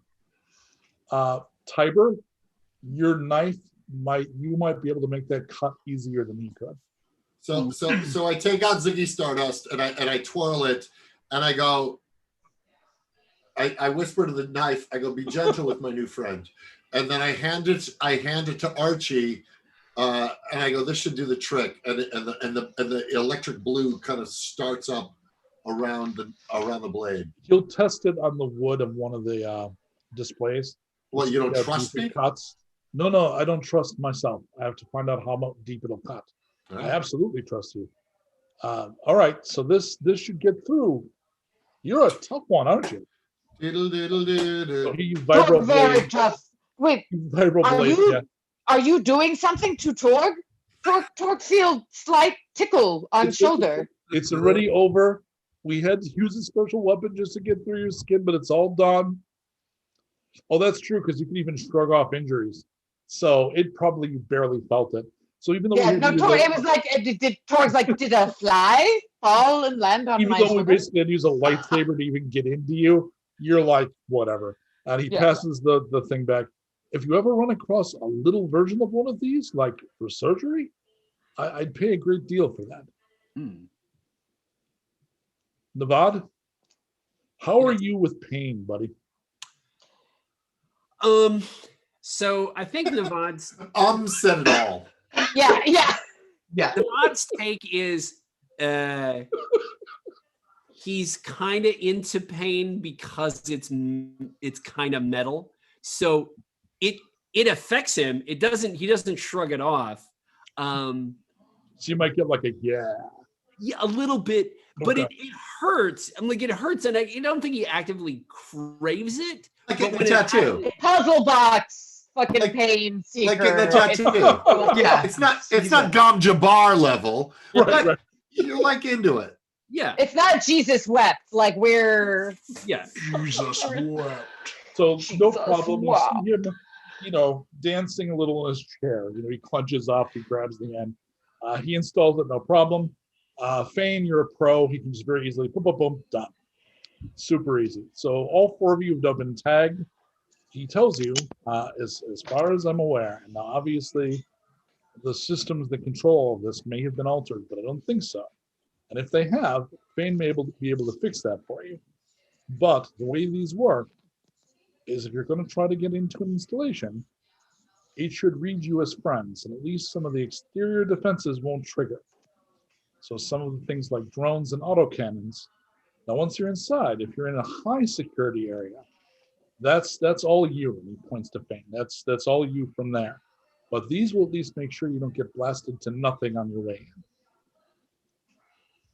Okay. Well, that's cool. You guys cool with that? Yeah, That sounds good. Torg usually don't need help, but Torg takes this help. Yeah. It beats getting it beats getting blasted to bits. Yeah. Thank you so much, Archie. Anita! He fights it a little and the head fits back. And he opens the shirt with the shirt. And I put a hand beside her face, and I give her a European kiss, and I say thank you so much, and I will bring you that Kugal. Oh, we do share a stomach. I do. You think come on? Are you So are you going to help him with the problem? you have consider it actually already solved. She smiles. Mm-hmm. Some days, I wish I had more to me. You have more than enough for all of us. Yeah. She blushes, and you see Archie blushes as well, even though his head is like, oh. Yeah. And then the head pops back up. And he gives you very briefly a kind of were you flirting with my wife look, but kind of shrugs it off and doesn't say a thing. Just buttons his shirt, looking a little awkward. So the problem really is this man, he's only about a mile down the road. So anybody that would come here, it's easy enough to go there, and he keeps undercutting me. I think he's hoping to make a habit of going to him. He can't be making any profit. So I can't help but take it personally. Archie, before we leave, do you have anything that might make a really nice fire? Well, there's a guy here who makes grenades, so I know he knows explosives. Yeah, point us in that direction. I have a feeling that this Baron won't have a place for us to send people to anymore. Good Lord. I mean, it certainly sends a message. You know what? Don't tell me about it, but I'm going to lock up and I'll introduce you to Bob. We'll go talk to Bob. All right, come on. And he locks up and he literally puts, even though it's the post-apocalypse, he turns it over to closed. He's got the very bargain basement open closed. And then he's got the keypad below the camera you looked at, enters a code. You hear some beeping. And you see, when we're leaving, everybody move reasonably slowly. I've got a tracker on, and they've got at least one auto gun. I think the other one isn't working. Just don't run out of here. That would be bad. Don't need to run. We're friends. I don't think it would matter to Torg here, though. They can just come bouncing off. All right, so you move away, and you do see that there is an auto gun on the roof that's kind of trapped. All right. So he takes you around to one of the houses that again is all boarded up and is full of like kind of survivalist types. And before you even get super close, he yells, Bob, it's Archie. I got some visitors for you. And up top, you see some kind of a trapdoor open. The guy comes out, and he's literally got like 3 vests on with all kinds of pockets and all kinds of crap. And he's got a helmet. And he's maybe 60 and looks like, human chewed up gum. Very like leathery and creased. Archie, is it chess day? No, I've got guests here. I got friends. Is it You have just friends? Dick? You don't have friends. You just have that thing. And you hear mum from the shirt. This is my friend Tiber, and this is my friend Erik. They need something. I think you can help. Really? They need to be blown to Kingdom Come? Because I can arrange that. No, the word friend, didn't you understand? I'm not sure how much he understands in general. Fair enough. But I've seen him blow things up just for fun, and I know to make money he sells grenades. Okay, good. We have money. Money? Well, let's see. Hold them up. Hold up them batteries, them sweet, sweet batteries. Let me see. So I'm just going to hold up the handbag that I've got. That's a handbag. Show me the positive, negative, boy. I'm going to open it up and hold up the... Oh, they gleam in the light, don't they? All right, come around back. All right, so is Archie going to come with us, or is this where we say goodbye to Archie? I'm going to say goodbye, and you hear his stomach say, "Me too." I'll see you, and he intentionally lolls his head back, and the stomach says, "I'm going to hold you to that Kugal." And then Have I ever broken my promise, Anita? The head comes back up. My life is very complicated. All right, safe travels, and he goes back to his store. So you come around back, and he comes back out, and he's got a whole like the writer from the producers vibe to him.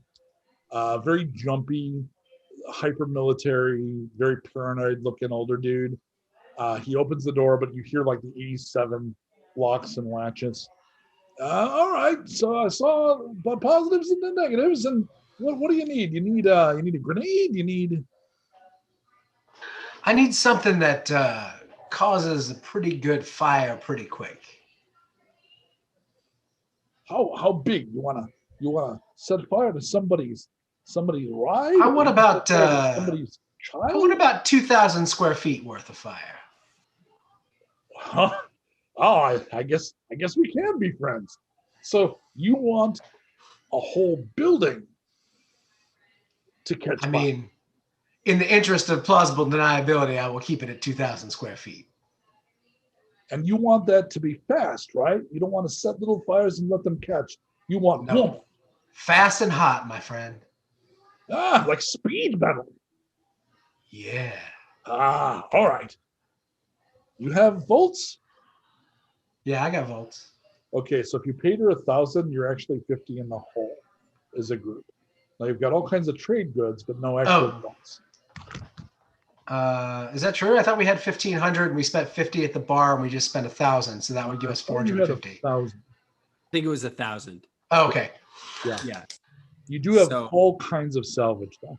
We've got a bunch of we got 22 chunks of electronics, 4 mechanical. So what we need here to go lean back on game mechanics. Anybody have barter? I'm so. I'm a 3, but I also could just try to spook him. I have to stop spooking people. I have a 3 for. Where would I find barter? Left side of the sheet. Left side, second under influence. Actually, I have 5. Ooh. Oh yeah, you negotiate contracts. Nelly. So we can go ahead and do this abstracted, like we were talking about. Todd doesn't need to have to know how to negotiate in a post-apocalyptic wasteland, but Tiber does. So go ahead and make that, and you can roll with a bonus die because you have help. I got a 6 and a 5. Okay, so that means he is going to ask you for a bomb that big for about 300 volts. So we can do this after the game is over because you've got at least that much value in the shit you have. Okay. Because he made the roll, you can trade it for value. If he didn't make the roll, you wouldn't get full value. And if he did a bunch of extra, you might get a deal. But that's basically the way bartering works. So let's abstract past it without wasting a bunch of time. Cool. Point being, we have a whole scene we don't have to shoot where he's like, well, what about this? And by the way, I've got like an beat up graphics board. And do you need a bobblehead? And there's like a whole 20 minutes of that. And he comes out with he finally comes out with I have a Jawa with a vinyl cape. well, that's about 5,000. Yeah. So he comes out with a thing that's the equivalent of a briefcase bomb. Banto with a Mint on card. Ooh, never been opened. And he gives you so he doesn't have a briefcase, so it's like in a pack. Yeah. But it's pretty heavy. And he's only got a simple, it's not a readjustable timer. He says, this is a 5-minute timer. That's all I got. It's all you're going to need. Place it, set it, and run. And no questions asked. Yeah, it's not only going to explode, it's going to do what you want. It's, you know what napalm is? Never heard of it. I don't. It's not quite that, but it's sticky. So it's going to burst and it's going to do some initial damage. But then sticky burning stuff is going to be all over everything. It'll burn the rest. Cool. Ah. Yeah, this is awful. And we're off. This is probably some kind of war crime. Here you go. Thanks. Here we go. Thank you. Bye. Thanks for the napalm. Take it easy. Thanks for shopping Crazy Bob's. Yeah.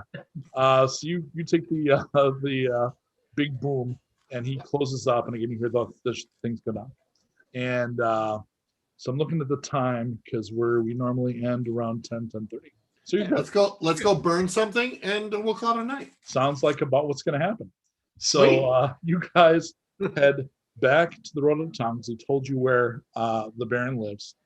And this is the point where if my background was negative karma, I could invoke it to put some resistance on the road. But because you kept things positive, I can't do that. So you get from there to there. And in the distance you see, and he told you, unlike where Archie's shop is, it's not in a community. It's a building by itself. It used to be a tire place. So a fairly solid building, so a pretty good structure to build something like that. It's also reinforced, not as much as Archie's place, but you can see why it was the place he chose. And it looks about right. It is a little smaller than what you thought, but what you're carrying would certainly do the trick. There is someone outside on guard, but it is possible somebody with decent stealth could get close enough to plant the thing without being noticed. Oh, I have super decent stealth. I bet you do. I have 6. Oh shit, you've got a stealth suit, dude. Yeah. Yeah, you'd have to take off the cool shirt because it looks a little like the Or just I have to zip up my jacket. Yeah. Does it look like there's anything valuable in the place that we would want to take before we burned it to the I ground? like how you think, You Erik. can't see from the outside. This is why I jumped in front of a bullet for you. Thank you. So you can't see from the outside. It would be of most value if you could arrange it to Archie. So possibly if you could do this without destroying everything and give it to Archie, you would then end up with money, or he would owe you. So anytime you needed something from him, you just say, by the way, we just delivered, the Baron's stock to give us what we need, which would be Are we close to a deli where we could get a decent Kugal?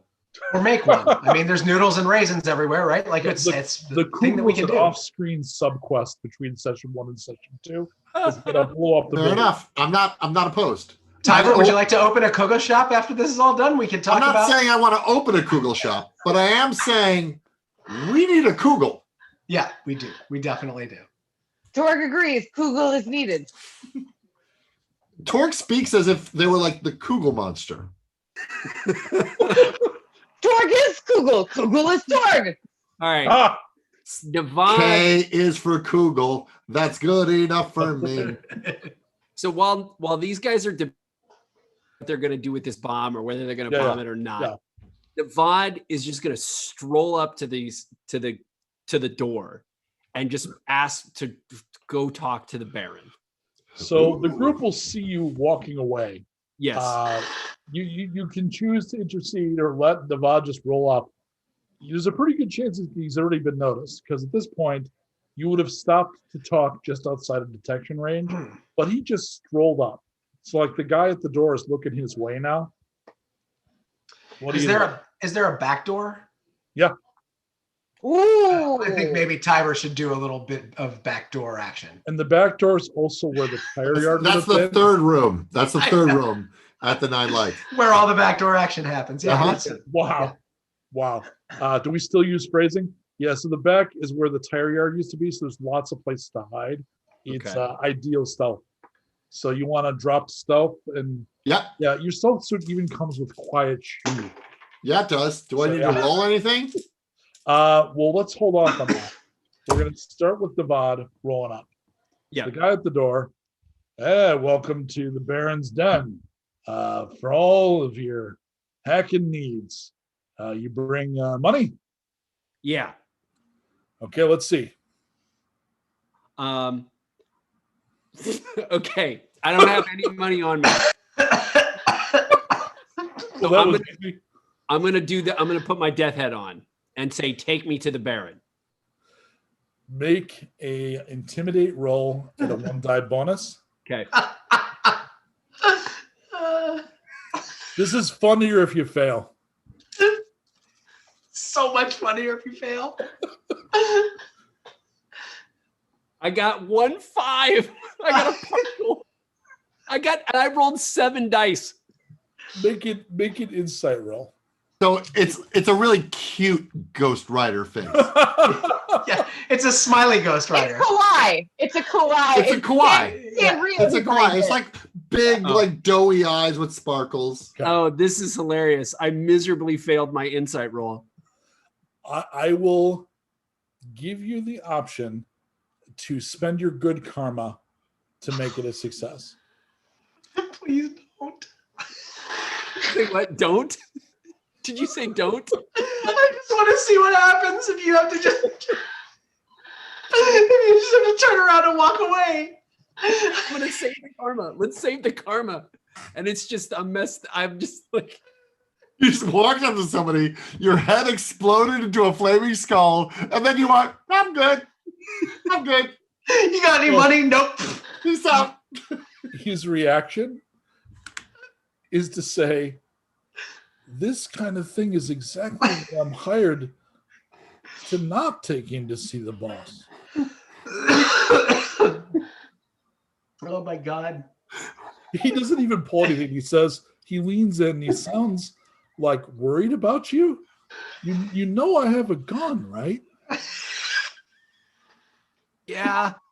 And the fact that you're still in flaming ghost head is killing me. You're just like, Just sad flaming ghost head. you're fumbling. You're fumbling. You're like, He pats you on the shoulder of your hoodie. Okay. You wanna try that again? Sure. Okay.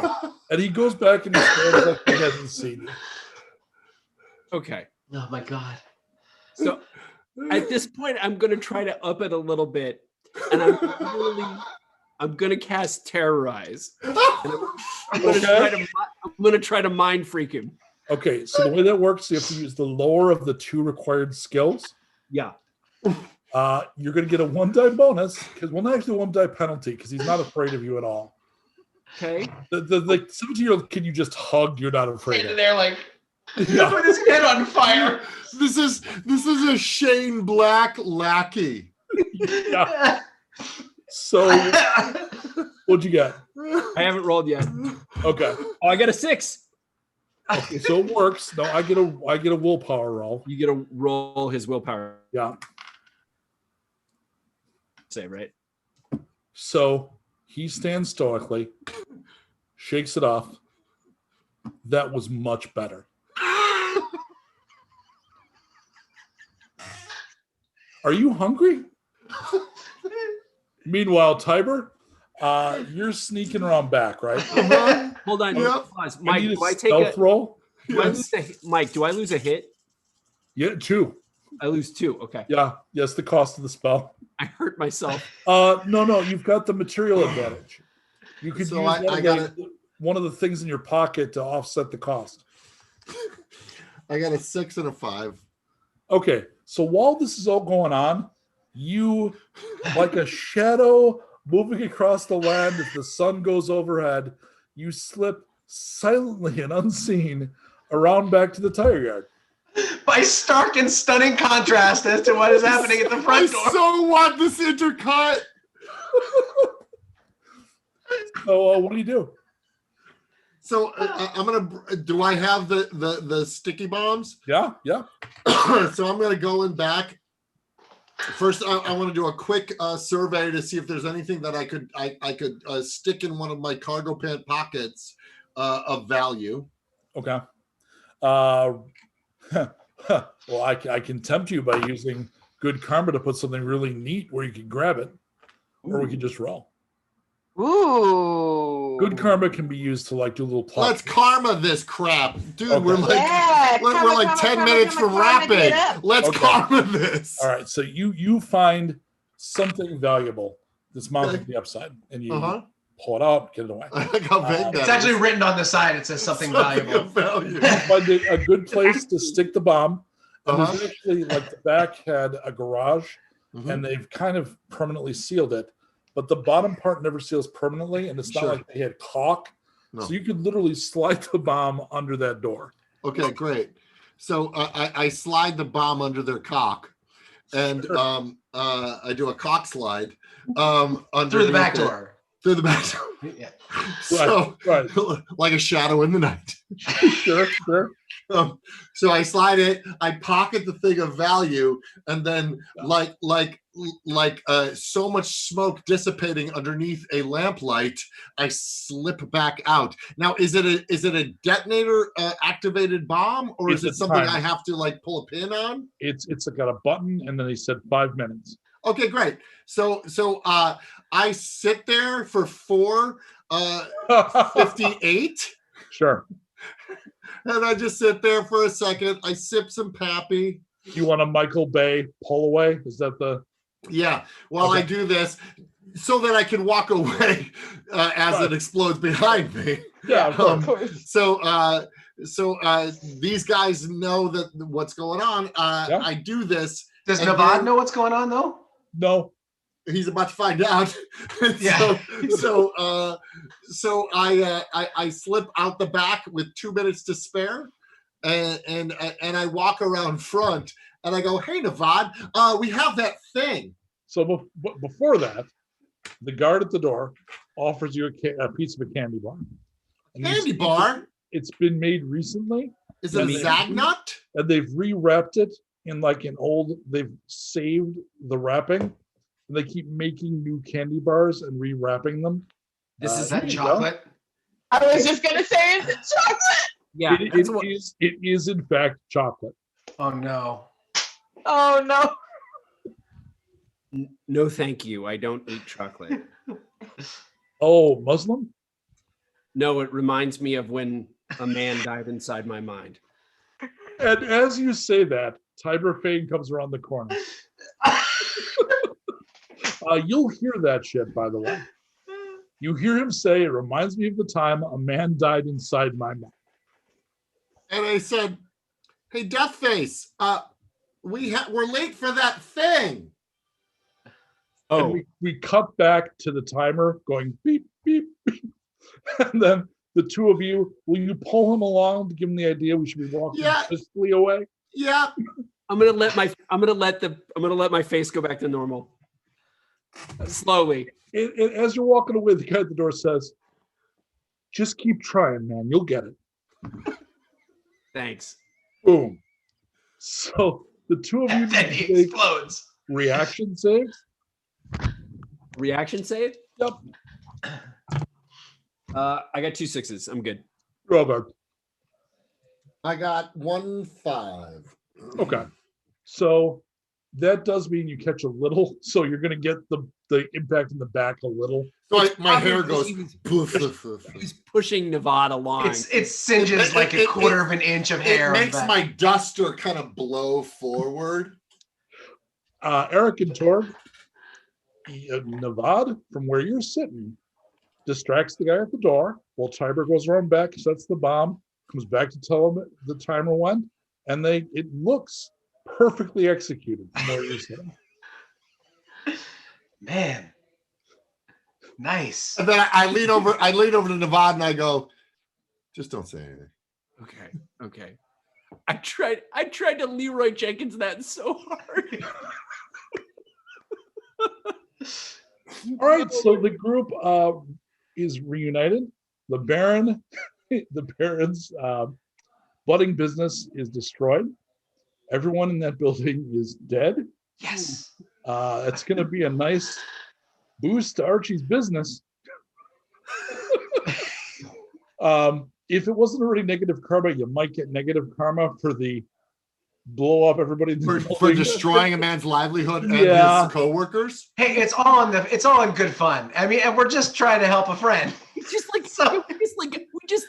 just absolutely murdered a bunch of people on That's how business works, kids. Yeah, grow up. It's not personal. It's just business. Grow up. 17. I get it. This is how the world works. So at the end of episode 2, you now have the code, and you now have the friend or foe to get within the military installation. Episode 1.5 will be off screen, which will be the finding of the Kugal. The Kugal, yeah. And then episode. Can we do a one shot, or we just are looking for Kugal, like a 20-minute one shot? Maybe I'll do it as a choose your own adventure. That'd be amazing. Next episode, we're going to launch directly into the getting into the military installation. So before I hand this over to Mike, thanks so much for playing, Todd. Thanks for having me. And so I guess we're going to go. We're going to hand this one over, Colt, to Mike for the end. Yeah, so we wanted to thank Colt Joyce, our technical director, and Andreas Fabis for being our narrator, Qui-Gon Bowers for being our moderator on the chat. Obviously, Todd Stashwick, once again, for being our guest for episodes 2 and 3. All of you guys, thank you so much. And please follow us at twitch.tv/819entertainment. Come back and see us next week. We will see you again.